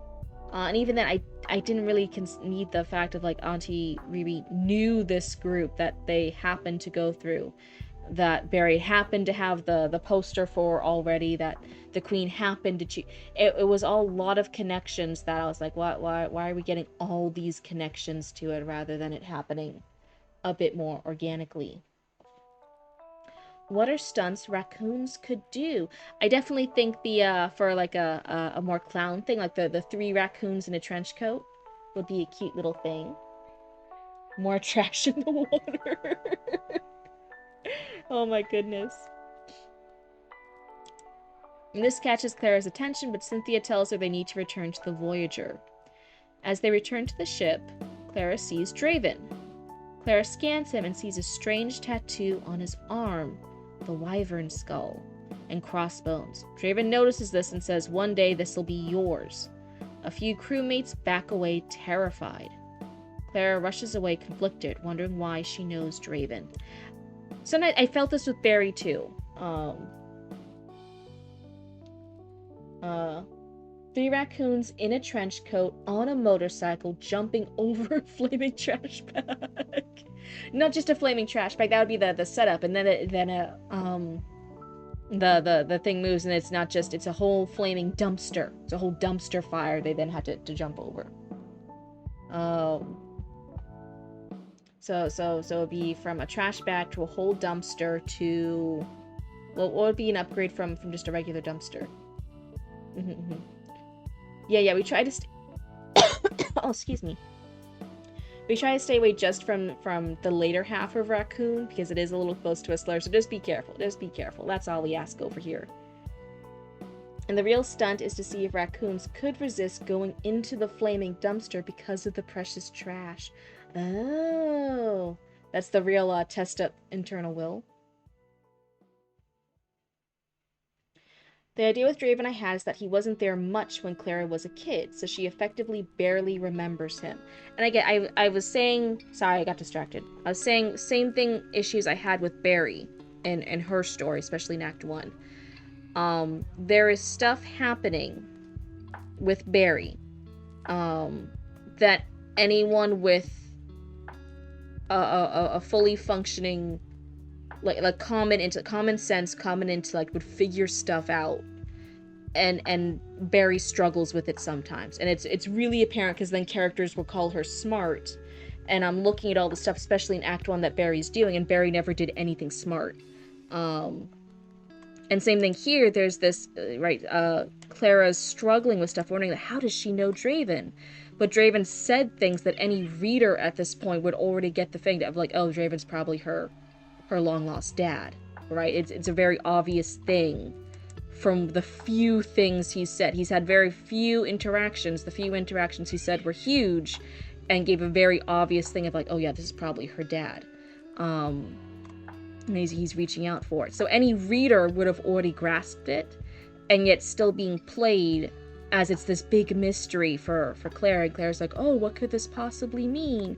It's like, if Clara has the brain cells, if she has this competent knowledge that the readers would connect to, she would already maybe have an inkling with it. She would already have an inkling or a thought that maybe that's something that's happening. So sometimes it's hard for readers to deal with reading a character and they're like screaming at the page and be like, what, stop, connect the dots are right in front of you. I had a lot of struggle with it with Barry. I'm seeing it here with Clara. I was seeing it a lot with multiple characters, actually, where I'm like, what are these characters doing? A lot of those characters are portrayed as being smart, and even sometimes the antagonists are calling them smart, but they didn't actually do anything smart, and I was like, what's happening here? Your Welsh prison is still for sale, that one near and dear to your heart. You know, maybe they'll take Roots coins. Maybe if you save up enough Root coins, it will be an equivalent currency. Maybe they'll still take it, and then we can have the D&D sessions live LARPing over there.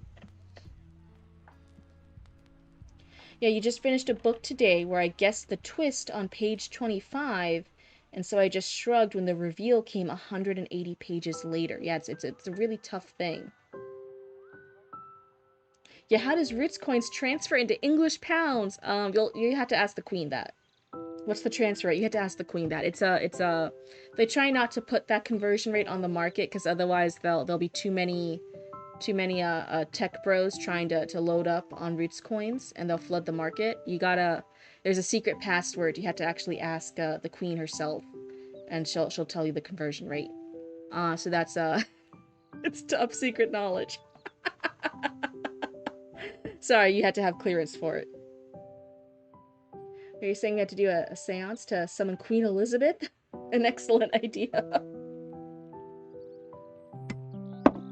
If I had a spooky castle, and I was a cryptid in a castle at night, and we had the light, would you raccoons trust? Would you raccoons be brave enough to summon spirits at night in a castle with a cryptid? Oh. Everyone come together, we're summoning the queen from the ethereal other world. Camilla is currently queen. Wow. Not the other one. Yeah, but she's the queen consort. Very interesting. I don't know, I don't keep up with all that stuff. That's different from being the queen. Yeah, queen consort is different than technical queen. Claire tries later on to say she isn't Draven's daughter. I think that might work better than who are you to me? Who are you to me? Let's see. Where was I?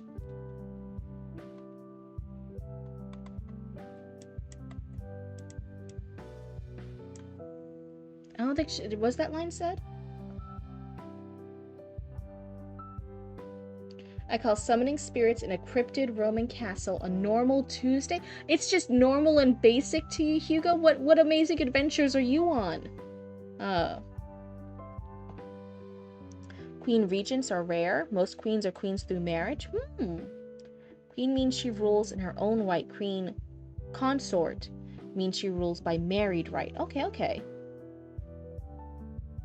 You read it like a lame deer, which is a town in your state. No, they have a lamb deer. It's a mixture of a lamb and a deer. It's a lamb deer. Basically, Clara acting like she doesn't know he's her dad makes less sense than just denying it. Yeah, she can deny it. She could be like I don't want that to be my father or anything. But I think she would still know or have an idea. Oh my god. What did I do? Holy, that hurts. Is that a turducken? I'm not sure. Chapter 10. A year later. Okay, wait, there's a lot of time skips here. Yeah, this feels like just the lore rather than a good concentrated, coherent story focusing on Claire. It's not Claire's story, it's just her backstory. Oh. Get out of here, update. I don't want to update right now. Going to work sober on a Monday morning when they have a staff meeting. Now that's a scary adventure. I guess that's true. Hey, Cryptid, are we reading Raccoon 6 News today? If we are, I'll do it soon. So I'll leave it up to you guys. I haven't been checking. Is there enough news? Is it good to have the news segment today or next stream? If we're gonna do it now, I'd rather do it soon. That way I'm not staying up too late. Thankfully, only Act 1 has the time skips. Okay. A year later, as the Voyager is returning from a trip to Romoculus, Clara, now 18, is reading a history book as she cuddles Cynthia in the cabin. Yeah, see, this is so... It's focused more on just, oh, these are all the events that happened to Clara, rather than... There's this crazy thing. Draven just said this thing to her, and she's wondering, how does she know Draven, right? This is her missing dad. And then just skips a year later, rather than letting the character, the readers know, oh, this is what happens the next day. Does she ever... interrogate Draven? Does the Captain Cordova ever give her the talk of like, hey, I think that's your dad, he's part of a bad crowd, I'm trying to keep you away from that? There's the lack of what happens after this. This is the first real, like, inciting incident. This is the first thing that's really happened to her. And then we just skip forward a year. I'm like, oh wait, what happened? There is raccoon news, but it's not made by you. Oh, so there's another Raccoon Channel 6 reporter? That's great. You've had some help. That's amazing. Is this like a story outline? Yes, it's a story outline for a prequel side story about some side characters in Barry's story. So this is the outline for this little prequel that happens with them earlier in their life before they meet the main character. Do you remember Lamdeer? Yes, I do remember Lamdeer. Yeah. When there's drama in a story, you must commit to emotional turmoil. That's why I'm saying, like, oh, it would have been good if this is the story, her coming of age, her struggle with her father. That's what the story's about. In its current format, it's just telling about all the lore that's happened to Cynthia or Clara over the years. And just focus on getting all the events done rather than a coherent, strong, this is what's happened in a year to Claire. This is the crazy stuff she went through. Let's see. Right now my wife is making me noodles, so that'll be good. We're both hungry, and ramen would be good. Oh, that sounds really good. Okay. Ned read one of my garlic and gunpowder chapters today. You got good feedback? Oh, hi, I'm so glad. You got food feedback. I read it as good, actually, and then you gave the correction of good, and I looked back up and I realized you spelled food, and I'm like, oh, wait. Food feedback is always a good time. Yeah, definitely. I'm so glad you're getting more people giving you feedback and critiquing and finding better critique partners. I know you struggled with one bad critique partner before on some particular thing. So I'm so glad there's more people giving you helpful feedback and critique that you're finding useful. That's amazing. I'm so glad some of my raccoons are working together on stuff like that. So I'll probably read these last 3 and then I'll go over to Raccoon News. So let's go that. So Clara talks about the vision she saw in the Calypso belt. See, it's been years now. It's been years since that.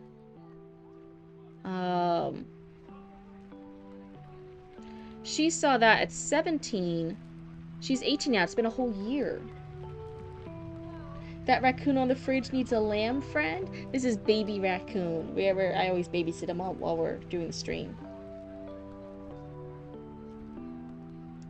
I'm considering just making this whole first act minus what chapter when she's 18, just so I can make the drama more committed to. Okay. So Cynthia starts to help her look through the book, saying the apparitions sound like something she once heard in a fairy tale. They only managed to find a strange word, Nabil, which is in Barry's story too, and that they were wiped out in a hypernova, but nothing more. Clara closes the book and asks about the Corsairs again a year later, but Cynthia starts to kiss her. But before things can escalate, the first mate, Tikua, named Tangoroa Kamehameha, tells Clara Cordova wants to speak to her. Kamehameha? I know the Dragon Ball Z thing, they use it, and it's the Kamehameha, but that's not how it's said in the culture that it was taken from. It's King Kamehameha? Is that Kamehameha? Okay. You're thinking about writing Inuyasha fanfic? That was the first anime Young Cryptid ever fully watched. My first longer one. I actually watched Inuyasha, and I watched all of Inuyasha just for Sesshomaru. I love Sesshomaru. So I watched it all. I watched every single episode. And this was back in the days, like, it wasn't on Crunchyroll, and this was back when Crunchyroll was still a pirating site. It wasn't an official thing like it is now. So you'd have to watch it on YouTube, and you'd have to look up things like Inuyasha episode 53, part 1 of 6 and stuff like that, and you would watch it in parts on YouTube. And sometimes it was in sub, sometimes it was in dub, and you just had to switch back and forth. This was the old days. You guys don't understand how lucky you are with your anime streaming now. uh, I haven't heard of it for a long time. Yeah. Sesshomaru was my first anime crush. Heidenheart, stop living the same life as me. Oh my goodness. But yeah, I loved Inuyasha. I love Sesshomaru so much. That was when I first heard the term, like, oh, like, you know, like how some people really like for animes, like their wifeys, they have a waifu. That was the first time I've heard of a husbando, and I was like, oh, I understood in my soul husbando. I'm like, Sesshomaru was my first husbando. My anime husbando. You die for Inuyasha. His brother, on the other hand, used to stay up until 1 a.m. to watch it on Adult Swim. Oh my goodness. Yeah, see, the stuff we did for anime, the stuff we did. We were in the trenches. And then because I liked Inuyasha, that's when I started looking at other anime, and then I watched Ouran High School Host Club, and then that was the first anime I showed Mama Cryptid. Mama Cryptid loved Ouran High School Host Club. And then that started the whole entire thing. That was then Soul Eater and Black Butler and all of the other classics. But yeah, the first thing I ever really watched and was getting into was Inuyasha. You used to fake falling asleep downstairs sometimes so I could watch Adult Swim downstairs. That's so funny. Tells Clara Cordova wants to speak to her. So chapter 11, Clara and Cordova talk. Cordova admits she didn't think much of her when she first boarded, but she has become invaluable to the crew. Cordova tells Claire she's being promoted to third mate and that Cynthia is being promoted to the onboard healer. So this is interesting. So again, it's probably in your head, but we haven't heard anything about Cynthia being a healer or having healing capabilities at all. So suddenly here in chapter 11, it's like, oh, she's being promoted to the healer. I'm like, when did she do healing-y stuff? I don't know. Clara asks Cordova if he is it saying was Cordova originally a guy? Cordova if she can tell her about the wyverns. Cordova tells her they used to run an empire spanning from Romoculus to all the central systems, and that they fell just before the Witches' War. Clara asks if they're still active, to which Cordova says some are. Clara looks at the map nearby and realizes they are near Vandana, back where they started. Cordova grants her a day off once they land. So again, even in Barry's in this too, the Witches' War, which is off another prequel series you have. My parents put a TV in my room, and I would sit right in front of it with the volume down to like 2 or 3 so they wouldn't hear it. I once woke up to an anime called The Conqueror, and it's felt like a fever dream. Oh my goodness. Cordova was originally just the captain and was male. Okay. Chapter 12. The Voyager makes Vandana landfall. Clara and Cynthia take full advantage of their day off and head to the local inn. They have some fun times together. When they finish, Clara and Cynthia notice Voyager's alarms blaring and they rush back. Clara and Cynthia are forced to help the crew repel some pirates who tried to mutiny the ship. After, Clara discovers Cordova was killed. Seeing no choice, Clara declares herself captain, citing her apprenticeship as the right to captaincy. The crew argues with her, Tangaroa saying captaincy should go to him. Yeah, since he's the first mate. Clara tells the crew she was Cordova's apprentice, so the captaincy is hers. The crew accepts, most grumbling that they had to take orders from an 18-year-old now. Clara vows to hunt the Corsairs, especially the ones who killed Cordova, whom she suspects is Draven.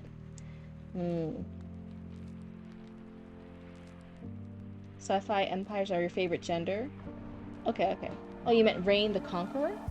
I'm not familiar with this one. So is it just like a really wacky one? So that's the end of Act 1. And I definitely do feel like, one, I kind of agree. I don't understand why Clara is captain after 2 years at sea. And if you were thinking of remaking it to this all happening in 1 year, then it's less than 1 year being on a ship at all. And suddenly she's overtaking the first mate and declaring herself captain just because she wants to. She just wants to be, and this crew just accepted. I'm not sure if this is the right time for her to be a captain. You could look at the end of a book, you could look at the end of a series. She works her way up to a captain, and that could be what the story's about. Her coming of age and growing up and having this life and having a found family and eventually making her own ship and her own crew. It's an Alexander the Great retelling? Okay. But so far it just seems like a lot of stuff happening because you need it to happen in her lore, rather than stuff happening organically and making a coherent, strong story. I struggle with that a lot sometimes in these works.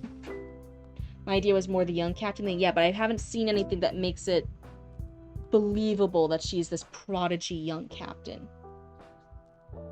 Is this intended for publishing or just for fun? Chatty Matty's their main book, which is, this is again a side story prequel series off some side characters. Their main story with variants that they are intended to be publishing, and they have a lot of books in a series, a lot of spin-offs, a lot of stuff. I think you were even planning a whole entire game thing. There's a lot of stuff based in this world, and I feel like all the works try to call attention to each other, rather than standing really strong and independently on their own. That's one of the biggest critiques I have sometimes. So let's see.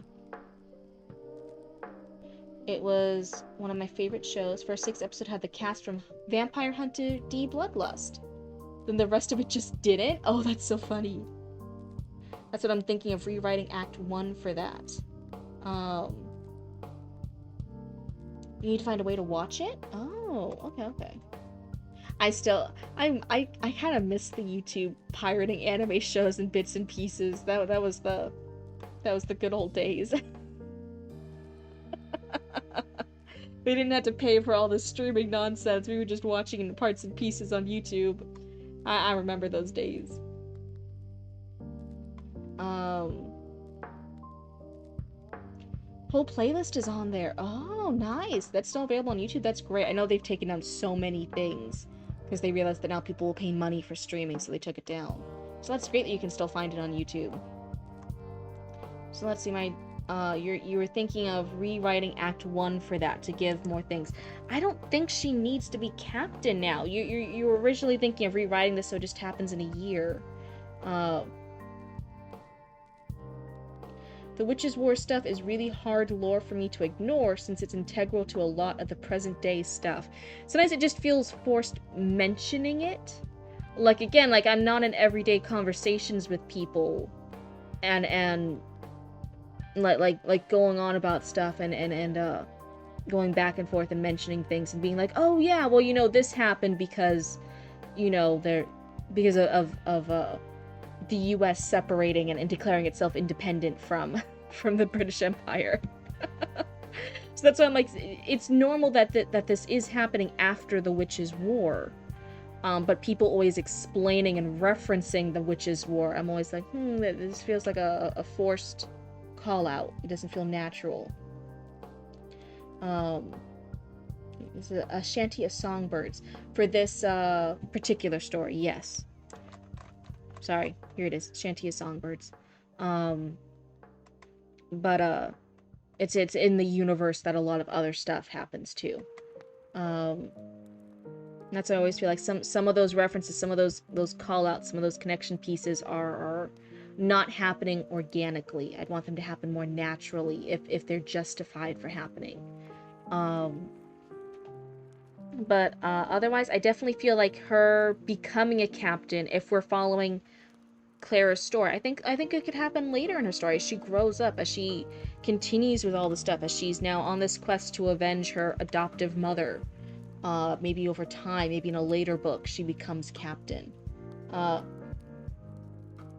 you hate how you're so annoyed with Act 1 here now? Oh no, but you agree? Okay, yes. Yeah, it happens, right? Sometimes we have all these ideas, we plan things out, and then we look at stuff later and we're like, God damn it. I felt that way with my super cool Alex Kediot assassin character, right? He was all about manners and an assassin character.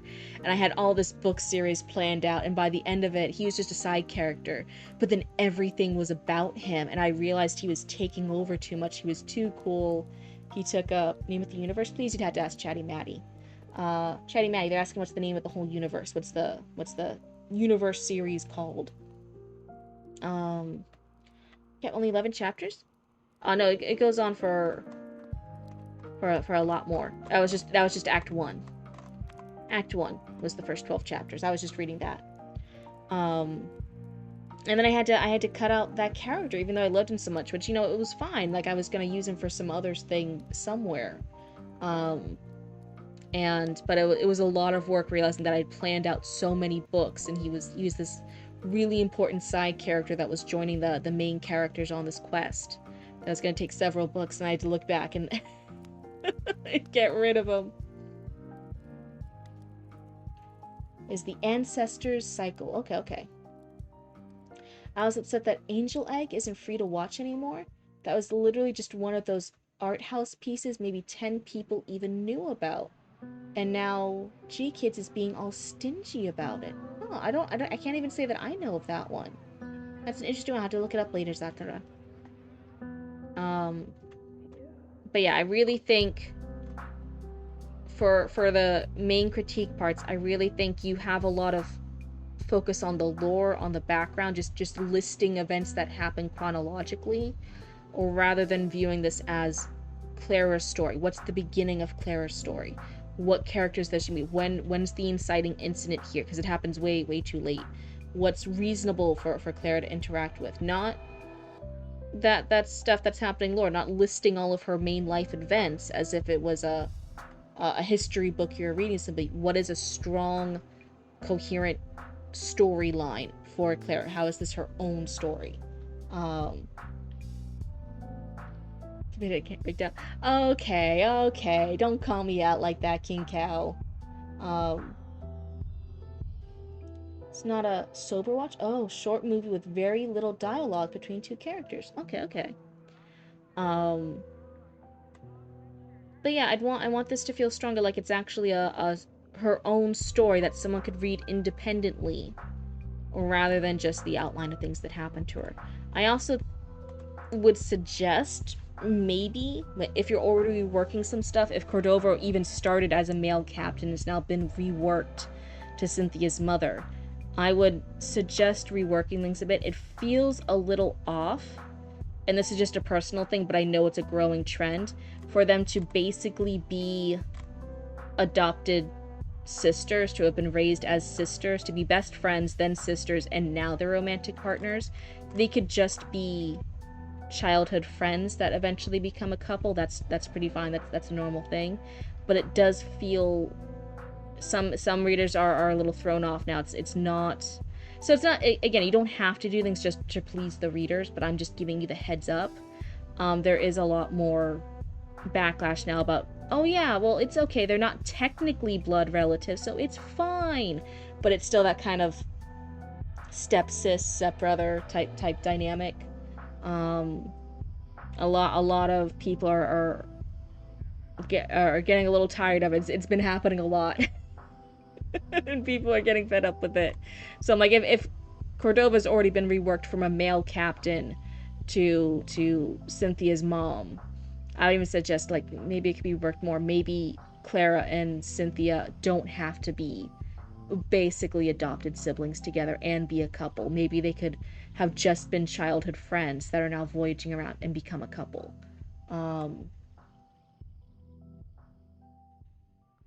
So it might be easier to use some of this as flashbacks. Again, not every single detail of her life has to be explained in the story. Some things can just be in your head. Sometimes as an author, you have to make the cut.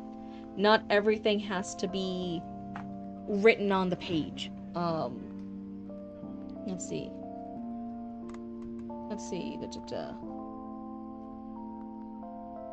So it might just be easier to Clara was taken on the ship with Cynthia under Cordova. So Clara isn't adopted. This that I had to read through a lot of Coronation Law to find all this stuff. Okay. Hold on. I'm juggling all this stuff here. So, okay, so Superstar says the distinction for queen and queen consort comes from 3 different filings and laws on the record. Yeah, so queen consort is normally they're married in. The consort title is to prove like, hey, they married in normally. That's the way I always understood it. The first is Blackstone's Commentaries of Laws of England that lay out the difference between queen regent, queen consort, and queen dowager. I think we meant dowager there. The second is the Regency Act of 1937, adopted, and then the House of Common Laws referred to Camilla as queen consort on the event of her death, but it has changed in recent. So talking about this, they dropped the consort title as of recent. Let's see. Regent and regent, something that looks like a pure AI paste. Yeah, so regent means that like yeah, that is their born title. Consort, they've married in. So they are not like that title by blood. They were married in and received that title. And dowager refers to they were like I might be explaining it wrong, but if there's like a king and there's a dowager empress, it's the king's mom. She's the empress from the previous generation. The current reigning king, if there's a dowager empress, that's the reigning king's mom. That's that.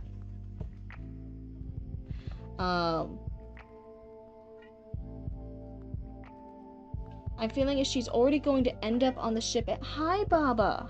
You're saying things too? You're saying things to me too? I think she's already going to end up on the ship anyway. It might be easier just having Clara be cabin girl out of the gate. Clara is... Okay. Hi! What is it? You have dinner. You're having dinner with your brother and your mama. What's happening? Why are you meowing? And Regent rules on behalf of a minor? Okay. So many cats. You're just hearing Baba. Only Baba's been meowing. You guys will never find out how many cats I have. Never. Oh. Just remove the step sibling thing with Cynthia. Okay. Kitties are very active today and their meows are loud. It's just Baba. You guys haven't heard any of the other kitties. This has just been Baba Yaga. He meows so much. He yells at me all the time. He's a skittish kitty who just yells at me. It's such an interesting dynamic, having someone very, very skittish, very afraid, even though nothing's ever happened to him. Very afraid, very nervous all the time, very anxious. And then come over and start bossing you around. For whatever reason, he's always super confident in bossing me around, but he's scared of everybody else. I'm like, why are you bossing me around? Everyone's just gonna guess different numbers. Oh my goodness. I'll never tell. You guys will have to visit me in my castle. In Cryptid Castle.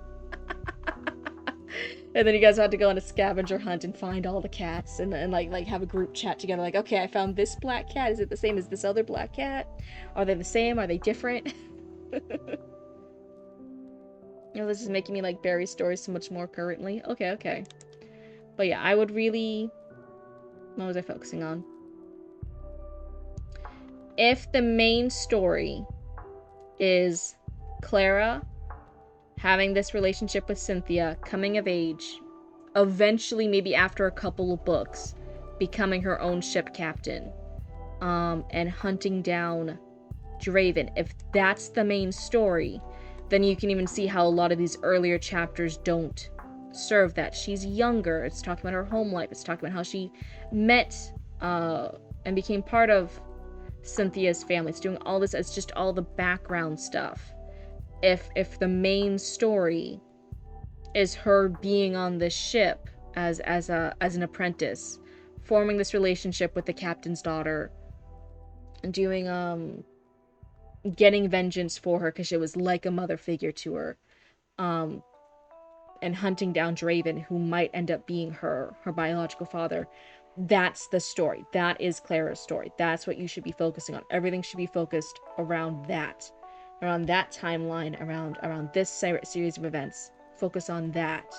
A lot of other stuff, I was like, this is just still part of the lore in your head. It doesn't need to be part of the physical story on the page.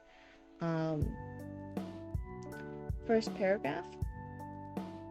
I'm already past all the queen stuff. I'm past. We're past it.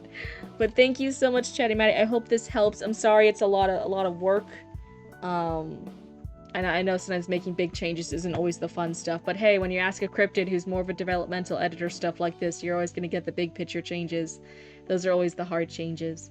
But yeah, I would definitely focus on having genuine connections between the other stories and world events, making them earned, having some of the characters be a little bit different.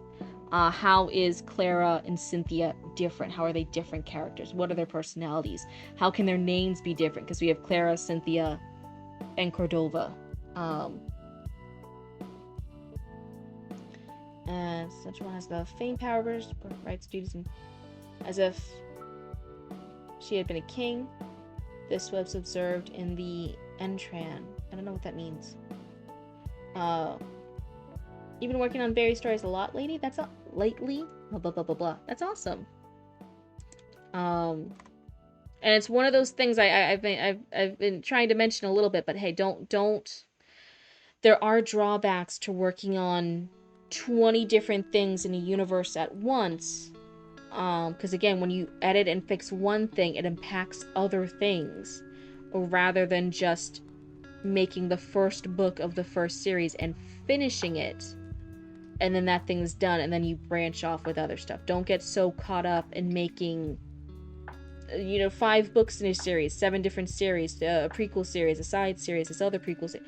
Don't get caught up in making too much in this universe, because this is just the critiques for me. When you get picked up by a publishing house, by an agent, by anything, they will have their own edits. Some of those edits will be hard. They will be big edits. And it will then impact domino style everything else. Focus on the first story and just getting that fully edited, fully done, fully picked up by a publishing house.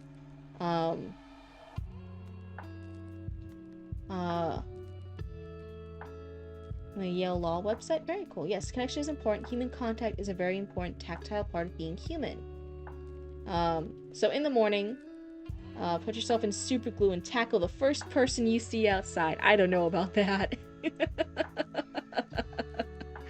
That seems like a very quick way to a lawsuit and some ouchies. I don't know about that. Yeah, started from one well-written story. Yeah, focus on one first. Get it fully done. And then everything else kind of branches out from there. But you gotta focus on the one first. I'm definitely noticing that, so many things are expanding from this. Super glue dries too quickly? Surely you mean contact cement. Oh my goodness. You guys are silly raccoons. It will get in all your raccoon fur. You guys don't want that. It'll get so stuck. But that is the... I'll try to save myself from being too pedantic. From over-explaining myself too much. I'm so sorry. King Cow called me out earlier. But that's some of my initial thoughts. That's some of the feedback and critique. You also need to give them emotional contact as well, so roast them. Oh my goodness. Contact cement and roasting them while you tackle the first random person you see. You guys are gonna end up, there's gonna be a news article about this, and I'll be like, huh, that's so crazy. And then, I'll, blink, and I'll be like, wait a second. I know that raccoon. I don't think you can call yourself super glue if you haven't been irradiated by nuclear energy. then you're just regular glue. uh, the Witches' War stuff is the original stuff from where literally everything branched out from. But now it's ending up as Barry's story. But yeah, I would say find which one do you want to focus on, which one is a full story rather than just lore, rather than just history, which is the full story, a character story, a particular character story. Now I would focus on that one. I would try to get that one story, not the full series, just the first one, fully polished, fully done, fully edited, fully have an agent pick you up for it, have it go to additional publishing house. I would focus on one. I would find the one that you want to focus on the most, and that's what you primarily try to get all polished up and ready. But otherwise, was it agreed upon? We can do the Raccoon Channel 6 news if we would like. I know, so you said this was by a different raccoon. Let's see if they're still here. Where was I? Let's see. The Squonk gift pack. I'm trying to read when was I last at? April 23rd. So it looks by Aria. Okay. So it's by Aria. And Doc Mars, and then Heidenheart. Okay. So there's 3 different raccoon news reports. That's exciting. In other news, I may have met someone who might be interested in acting as my assistant writer. That's really cool, Maximum. That's really awesome. I'm super glad. So let's see. Oh, mouse, please work. So let's see. Let's get this all situated. Is that the window? Raccoon Channel 6 News. Okay. I know you guys won't be able to fully see it, but hey, I'm going to be reading out loud anyway, so it's fine. It's fine. There's not really a good way to fully show the Discord stuff. Because even if I try to mush it all in, then the text is too small for you guys, so it's going to be cut off. It's fine. I'll be reading it. I don't want to hear any complaints. Any complainers. So let's see, we're doing Raccoon Channel 6 News. And then we make this go up. Doc is you? Okay. She's gonna give a story in the game, The Lady's Touch That's Missing. That would be exciting.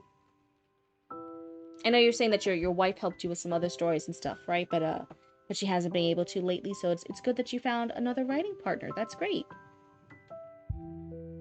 This was from April 23rd, so oh my goodness, yeah, I have been behind on Raccoon Channel 6 News, huh? Let me restart my lo-fi beats so I don't have to worry about it. Let me take a sippy.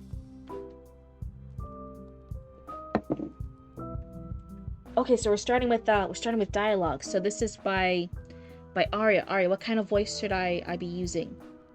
What kind of voice do I need to do?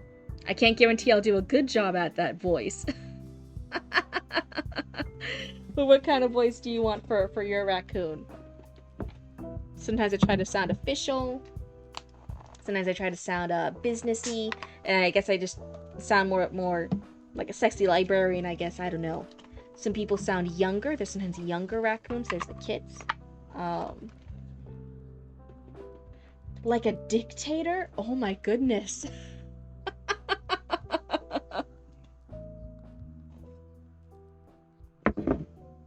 Okay, I don't want to fully yell, so I'll just be like fake yelling. Big brother is watching you type thing. Okay. Raccoons! An unfamiliar face yelled through the microphone. There is a plague amongst us. One raccoon has surpassed us in wealth, in fame, in power. The raccoon pulls out a strange file, undoing the seam and pulling out the contents. This is a file from Raccoon College. A new course was created for capitalism. Yet something is fishy about it. The course was not listed at Raccoon College. Only one student was taught in it. Only one professor taught it. As I looked further, more and more stood out to me.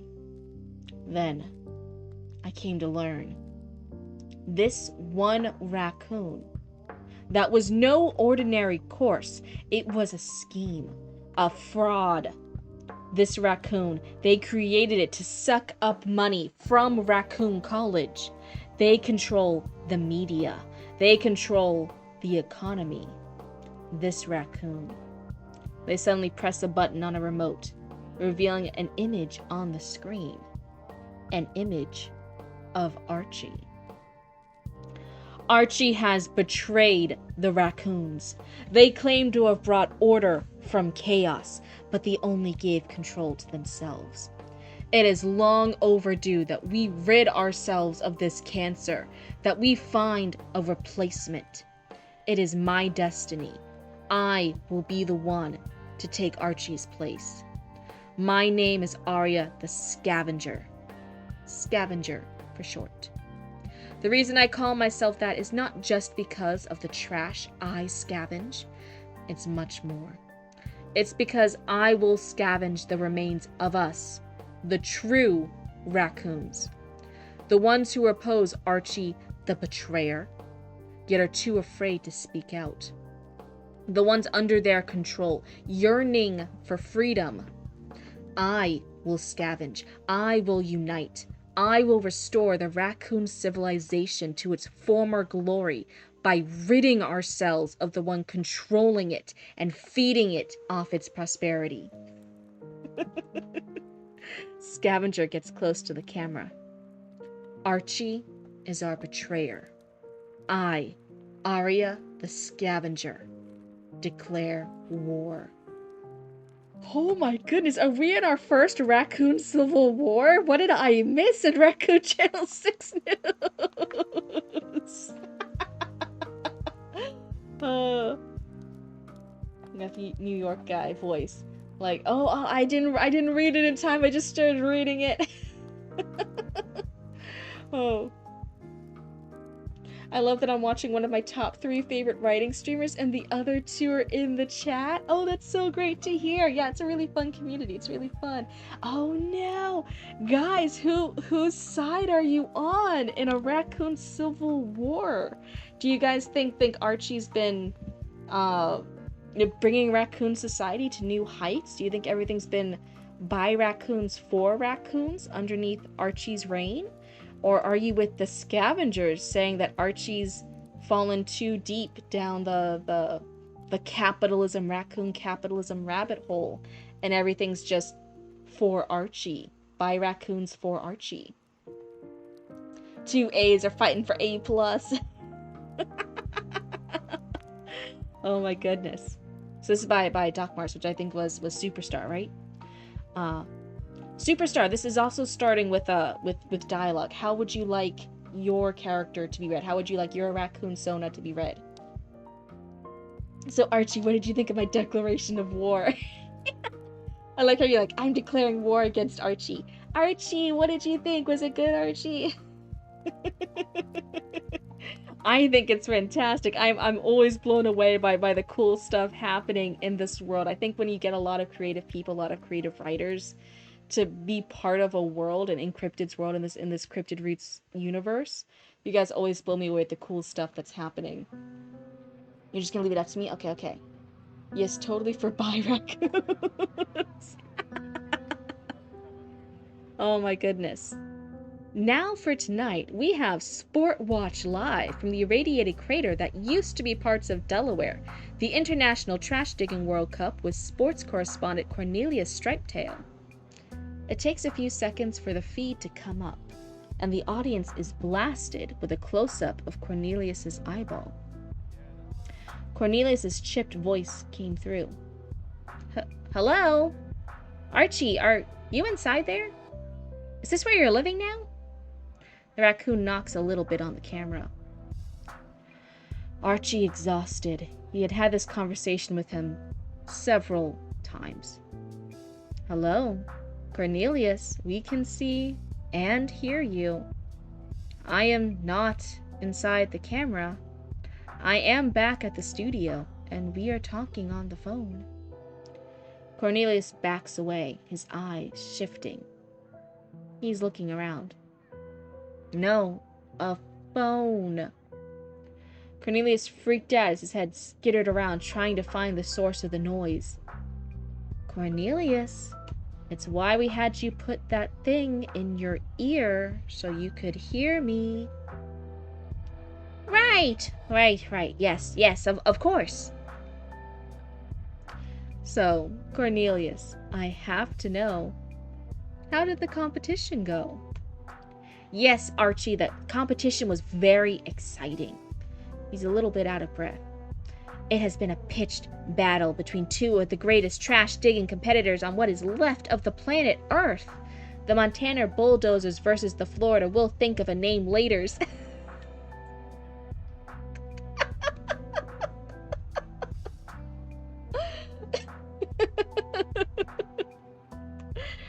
An intense competition full of daring actions. Archie looks visibly excited. She leans over the desk just a little bit, parsing out what could be coming. Well, who won? I don't know. I got distracted. I got a single French fry, and a pelican asked me if we could share it, so I shared it.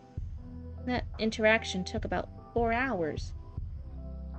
Well, thank you, Cornelius.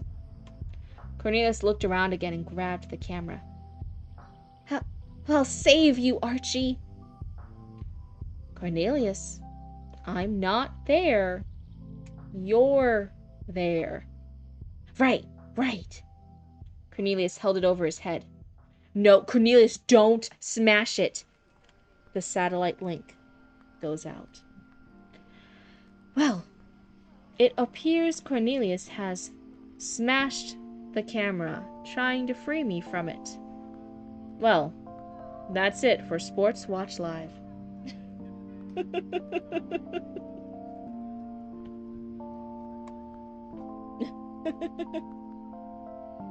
I only read stories if you guys are in chat, so you guys never have to worry about missing your story. Is it Galler? Is that how you say it? So you guys never had. So we read one story. It was for Chatty Matty, and then I'm doing the Raccoon Channel 6 news. But I won't read the story without you here, so you never got to worry about missing it. So if you had any comments, you missed them. Oh no, Arya. No, it was great. It was great. We were just having fun. I was asking the raccoons, like, oh, which side are you guys on? Are you guys on Archie's side? Do you think everything Archie has been doing has been by raccoons for raccoons? Has been promoting everything for all raccoons? Or are you on Arya's, the scavenger side, saying that everything that Archie's fallen down the capitalism route too far, and that everything's by raccoons for Archie, and that everything's for Archie's purposes? Which side are they on in this raccoon civil war?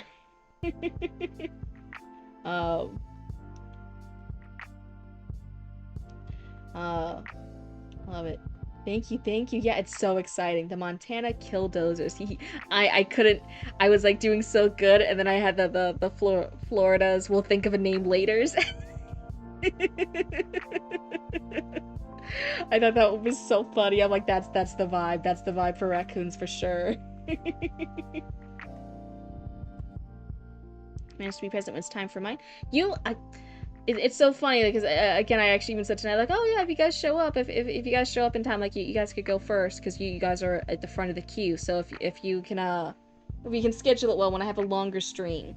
If you can show up at the beginning, then you're first. If not, when I have a longer stream, then you Maximum and Sharpie, you can be next, because you're one of the front of the queue right now. Of war? That pitiful declaration of war. Pathetic. Not Archie, this is for fun. Back. Thanks, I wrote that because you were from Florida. It's so fun. I had to pause for a minute. I couldn't keep character. It was really fun. Maybe someone would ask, when am I next? Right now, I'm just gonna finish Raccoon Channel 6 news, and then that will be kind of it for today. But you guys can see the queue. Hold on. There's the queue. I just call out people. It's whenever you guys are in. So let's see. Let me delete Chatty Matties. Who was asking here? It's Hugo. So let's see. Okay, you're number 12 in the thing. But again, if you show up early and I'm looking for people to read it, if you're early, then I'm like, yeah, you can go first. It's not necessarily in order on the queue. It's just whoever's here. Has Hand Parchment said no? Not yet. Not yet. There's a way to see the queue. I had to put it up. Okay, it's again, don't even worry about like where you are in the queue, because somebody who's like the last place, if they're the one that showed up that day, they can still be first read in stream because they're the first one who showed up. So it's like it's just a general, it's not like in order of the queue. I don't even know. I gotta rework it. Get some new medication that we're trying to see how well that goes. Yeah, you mentioned you got some new medication. I was so happy for you that you got some medicine to help with your back and stuff. That's great news that you guys are trying to find solutions to help with that, you know. Well, that's it for Sports Watch Live. The following is a civil emergency message transmitted at the request of the Coyote Guard office and the Cryptid Governor's office. Cryptid Governor's office? Am I a governor? Do I have I have a title? Oh my god, I didn't even know I had I definitely need an office now. I didn't even know I was governor. I need an office now. I definitely need a castle. Can I be a governor in a castle? The family time calls, yet real life is always more important. I get you. Effective immediately, a mandatory shelter-in-place order is in effect for all of Central Florida swamp raccoons. Until we have more information, the feed cuts out. What? Dun dun dun! Hi, what does this mean? What does this mean? We had to mandatory shelter-in-place order? What's happening? Oh my god, so there's a raccoon civil war. We now have a mandatory shelter-in-place announcement from the official Coyote Guard. Oh my, what's happening in the Cryptid Roots universe? Governors have their own mansions? I want a Victorian mansion. I'm gonna put it out there. I want a Victorian-themed mansion. That's what I want.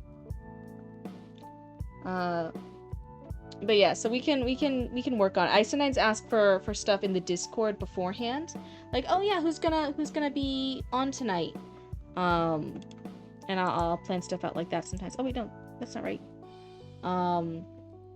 So even if you mention stuff like, hey, can I be second if you're streaming for longer today? Can I be the second one read because I won't show up first? Can I be second? And I'll be like, yeah, sure, that's fine. So hopefully if you can do something like that, Hugo, where you're like, hey, I'll be on tonight. It will just be later. Can I be second in queue? I'll be like, yeah, sure. Have the stink bombs deployed yet? Oh my god, are we at actual all-out war? There's gonna be stink bombs? Oh. Next, the raccoons will build a trash mecca to fight each other? What is happening? I gave you guys human intelligence and human all the different stuff and free will, and now you guys are recreating all of humanity's faults. Willa is investigating Arya, and for the safety of the raccoons, we ask the raccoons shelter in place until we can gather more information. Oh my goodness. And like I said, once Archie's back, it'll be an explosion. War never changes. War crimes.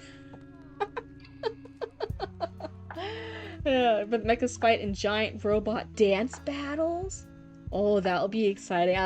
There's just gonna be Cryptid staring like open mouth like, what? What are my raccoons doing? Did I make a mistake? Giving raccoons human intelligence. Oh no, have I fucked up? Is this how the world ended? Is this what happened before? The few humans who are left in the world are like running away from Florida because there's this raccoon civil war in Florida, because of course that happens in Florida. And I'm like, no, wait, the humans I'm studying, come back. Come back, I want to study humans. No, the raccoon civil war. It's scaring off all the people. Clearly they need to be given the golden retriever intelligence.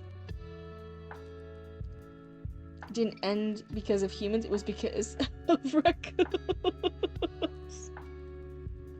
Did your raccoons end the world once already? And now you guys are about to end it again because of a raccoon civil war. You guys are all crazy. But otherwise, that is Raccoon Channel 6 news for now. I am so intrigued. I'm so excited. There's so many different plot things to pick up from later. What was Archie doing with Cryptid's human notebook field notes?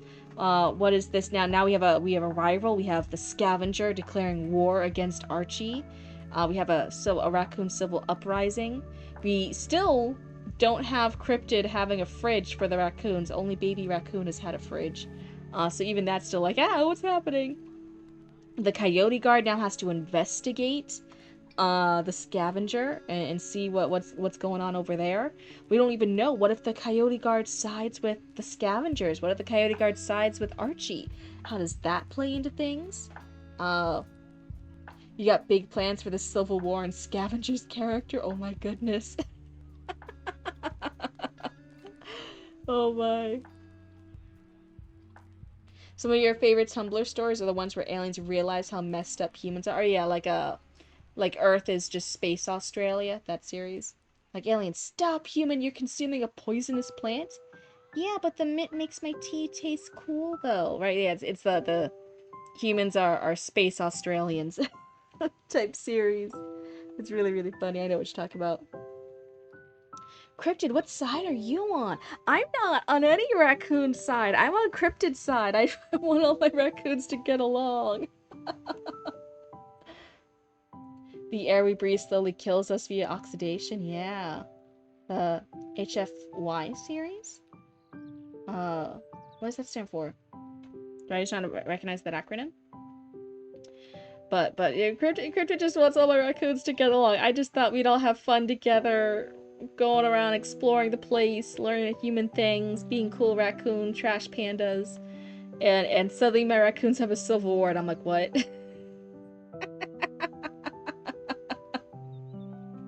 What's happening? No, my raccoons, please get along! I love humanity, fuck yeah series. Not sure what it means, but I think it does. Oh, okay. Humanity, fuck yeah series. Oh, that's super cool. What side do you think Baby Raccoon is on? Oh my goodness. Well, Baby Raccoon is somehow in a non-specified way related to Roots. So, you know what would actually be really funny? What if Baby Raccoon and Roots are on opposite sides? Oh my god, and Roots is technically Commander Roots. Roots is in charge technically of the fighting forces, besides the Coyote Guard.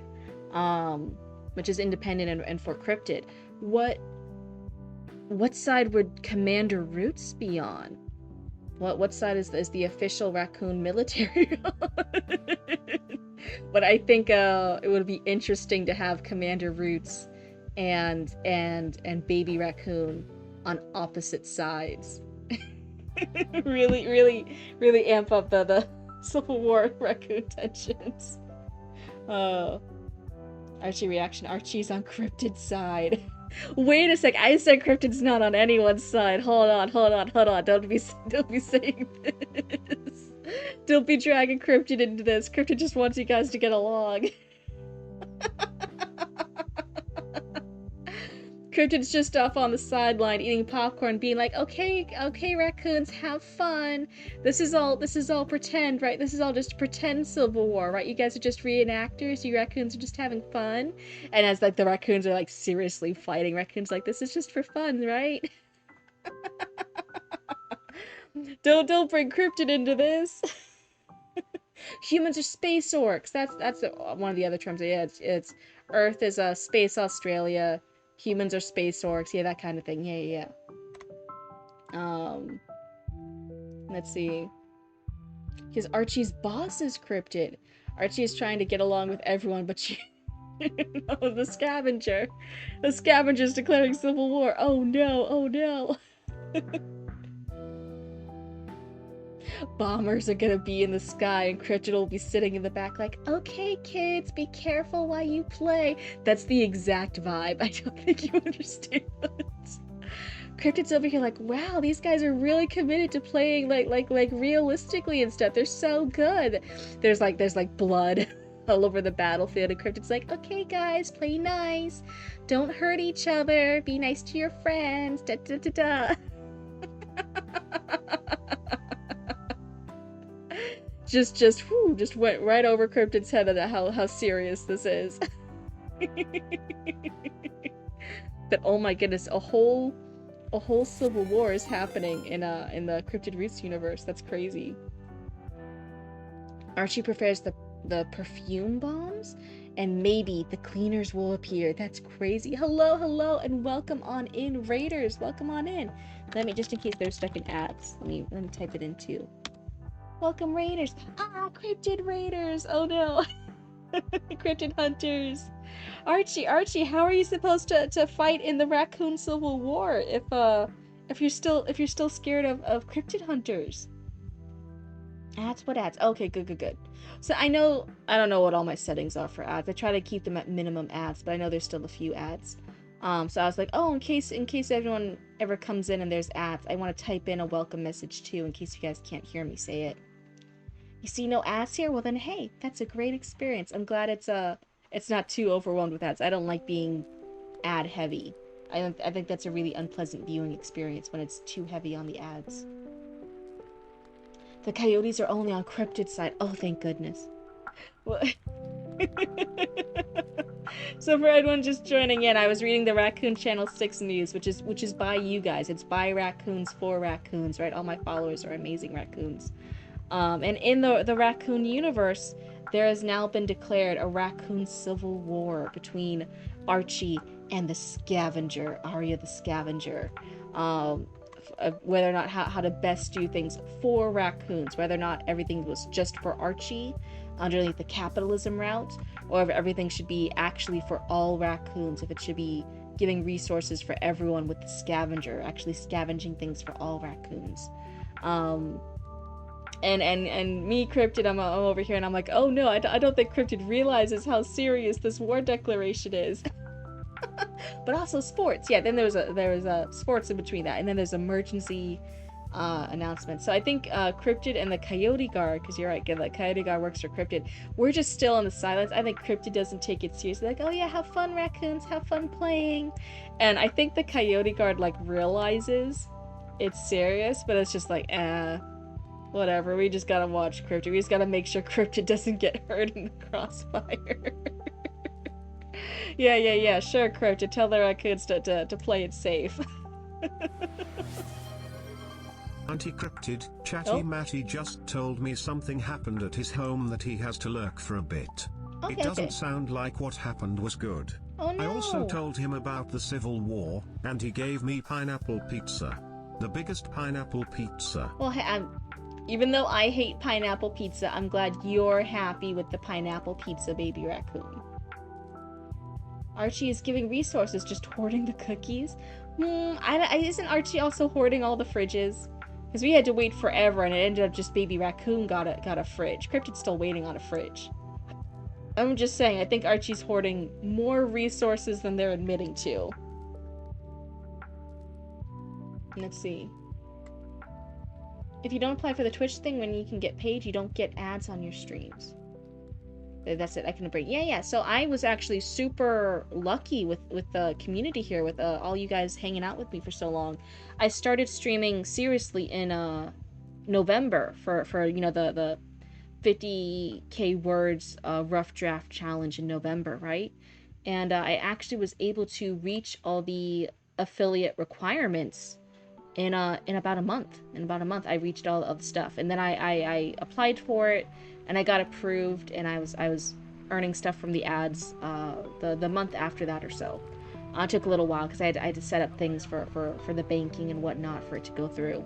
But I reached all the requirements, I think, after a month, which was insane. I was so like blown away by how amazing the community here was in the reading and writing category, how everyone was showing up and everyone was having fun, getting critiques, getting feedback from all the different storytelling stuff. I think it was the perfect time to start streaming in this category. It was so busy around November because of the writing challenges happening then. But also just I happened to meet the right chatters, and this community has grown so well. But yeah, I was blown away. But yeah, you're right. You earn after getting a affiliate status.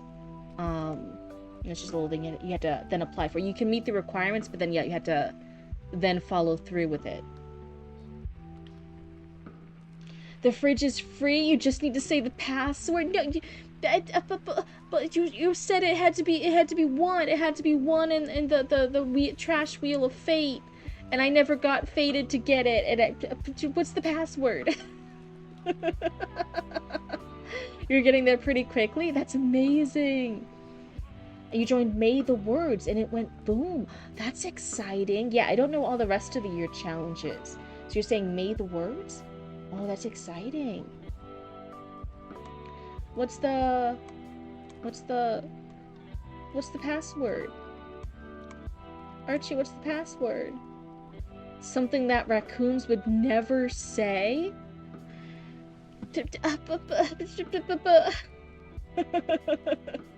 Join the scavenger and you can have all the fridges you desire.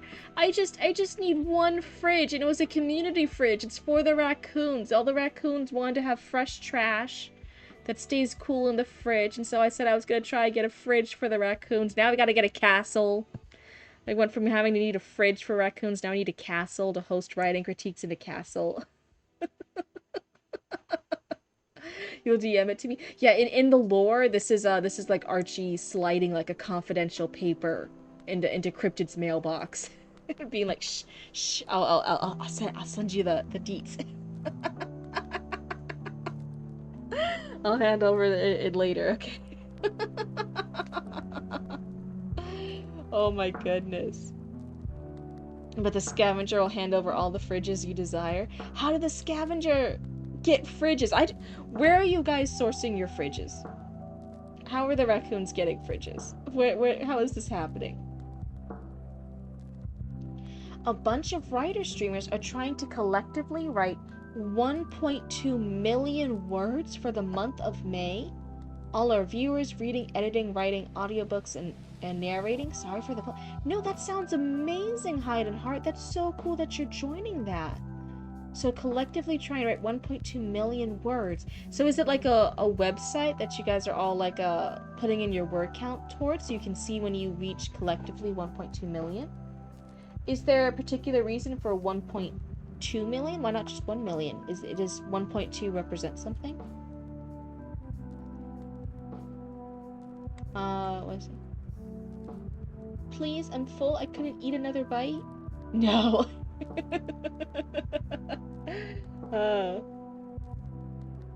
You know, writing group you're in is aiming for 3 million, but for the whole year. Yeah. I think they reached 1 million last year. Okay. Oh, 1.2 million for inflation. Oh, that's funny. That's super funny. But otherwise, it is just past midnight here. I said today was going to be a shorter stream. For all my new raccoons here, normally I stream for longer, but again, my health hasn't been the best lately. So I wanted a shorter stream today. But normally, if you join us frequently, you can expect 4 to sometimes 6 or more hours for streaming. You sent in emails. I want to see your reaction live. Okay, so you do want it. I was going to be like, oh, should I keep it secret? Should I look at it later? But okay, let's see here. Let's see. Hold on. I'm gonna hide off to the side first. That way I can open up the DMs. And then let's look it up. Let's look it up. The password is I hate trash forever.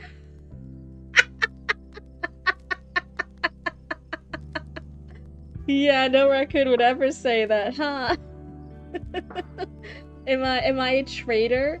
Am I a sellout if Cryptid uses the password I hate trash forever in order to get a raccoon, a raccoon fridge, a community fridge for the raccoons to store your guys' trash fresh, so you guys can have a fresh trash whenever you want that doesn't like spoil in the Florida heat?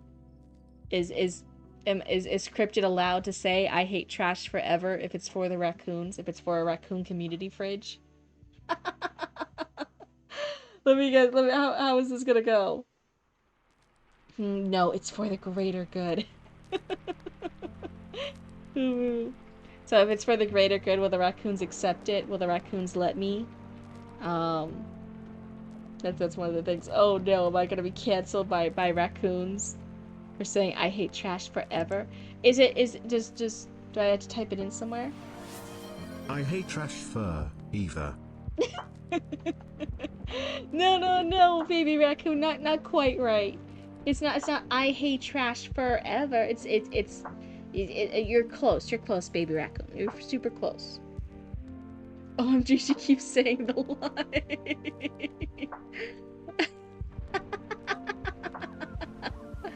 Oh no, maybe I will get canceled by my raccoons. Oh no. I'll say it for the password for Archie and I'll get the fridge and then none of the raccoons will show up to use the community raccoon fridge and I'll be devastated. Oh my goodness. So how do I use the password, Archie? Do I have to show up to the Raccoon Channel 6 news station? Is there like a form I fill out and this is like a discount code I put in it to win the free fridge? Baby Raccoon is close and you know better? Which of you has a refrigerator? So Baby Raccoon has the refrigerator, but it's Baby Raccoon's refrigerator. They don't share. Just go to our office? Okay. I know what I have to do, but I don't know if I have the strength to do it. Oh, you just say the password to the doorman? I say it to like this guard raccoon, and then like the guard raccoon immediately like gasps like, oh, I can't believe Cryptid said that. And it will like, there's like secretly a wire, and I'm like recorded saying it, and then it gets broadcasted in Raccoon Channel 6 News in like the gossip column. And it was all just I'm gonna get canceled for this, aren't I? This is all ploy. Now they're involved in the war. You know, after this, like, we already have like a therapist for the raccoons just to deal with the trauma response from the cotton candy vanishing in water. Now we're actually gonna have raccoons with like PTSD from a civil raccoon war. What? We're gonna need more raccoon therapists. Oh my god, who's gonna pay for all these raccoon therapy sessions? I don't know if I have enough roots coins for this. Oh my god, I'm gonna need like an insurance policy that covers however many raccoons. 1,000 bin steer. The cotton candy disasters, yeah. there's still raccoons in therapy just going over that trauma. So now I had to pay for a specialist in a raccoon civil war PTSD therapy. Like what? Oh no, the raccoon health insurance industry is gonna be crazy. Anyway. But yes, normally for all my new raccoons, I normally stream longer. Tonight's gonna be a little bit of a cutoff night right now.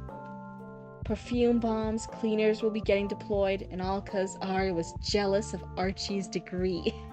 In a silly tone, in a silly little fight, yeah. But have fun with the rest of stream. Oh, thank you, Koizetsu. Thank you so much for dropping in. Hopefully we'll see some more of your stuff soon, right? I think we only got the prologue and the first chapter of your web story before, right? I don't think we've continued it recently, so maybe we'll be able to see more of yours in the future. The therapy sessions take place in the dumpster by Arby's. It won't set you back that much, Blue Lady. Oh, that's awesome. That's awesome. Perfect.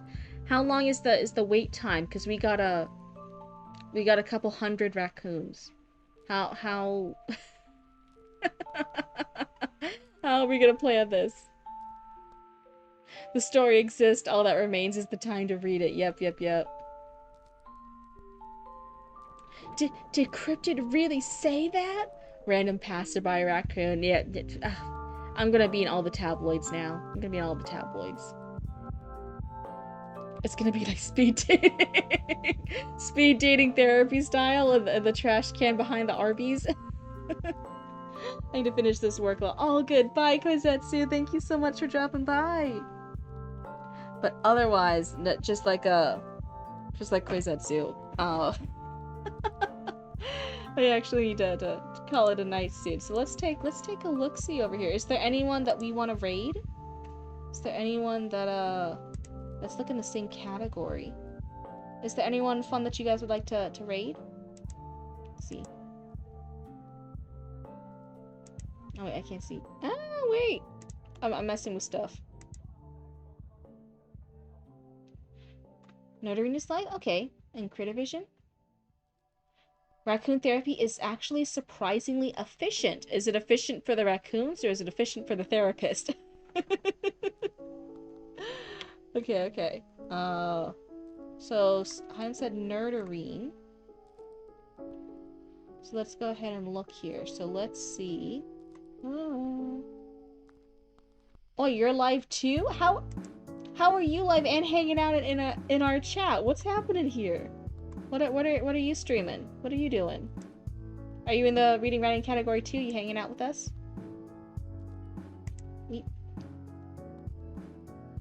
Let's see. I'm looking at stuff. I'm looking. It's hard for me to read chat over here.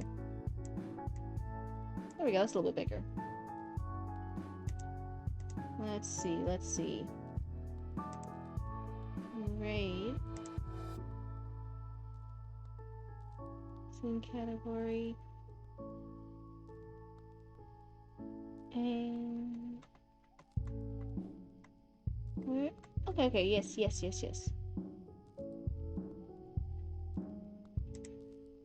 Oh my god. Stop doing this to me. Stop making it weird. I've had an ear cup off to listen since I thought I was after Maddie. Okay. You were after Maddie. I said I was just doing one story today in the Discord. I'm like, oh, just one story. Send them the raiding party. Got it. Okay. We're gonna be raiding. We're gonna be rocking and rolling. Same category. I'm looking. Okay, I think I see you. Did I just click on it? And then start raid. There we go. I think I'm doing it. I'm not sure which side to pick in this war. If I pick Archie's side, I get more pineapple pizza. But if I pick Scavenger's side, I don't have to share my fridge. Oh no. There's pros and cons for both, isn't there? Gotta think about that, baby raccoon. It's a hard choice. It's true. So I think did I start the raid? No, I think I have to press the raid now. So I don't know what the point is in holding it off. So I'm gonna go ahead and press the raid now. Oh no, it has a timer. Do I wait for the timer to go down? See, I don't raid often enough. I'm like, do I wait for it has 40 seconds left. What's the point of raiding the 40 seconds? I could just press raid now. I think we're gonna do that. Raid now.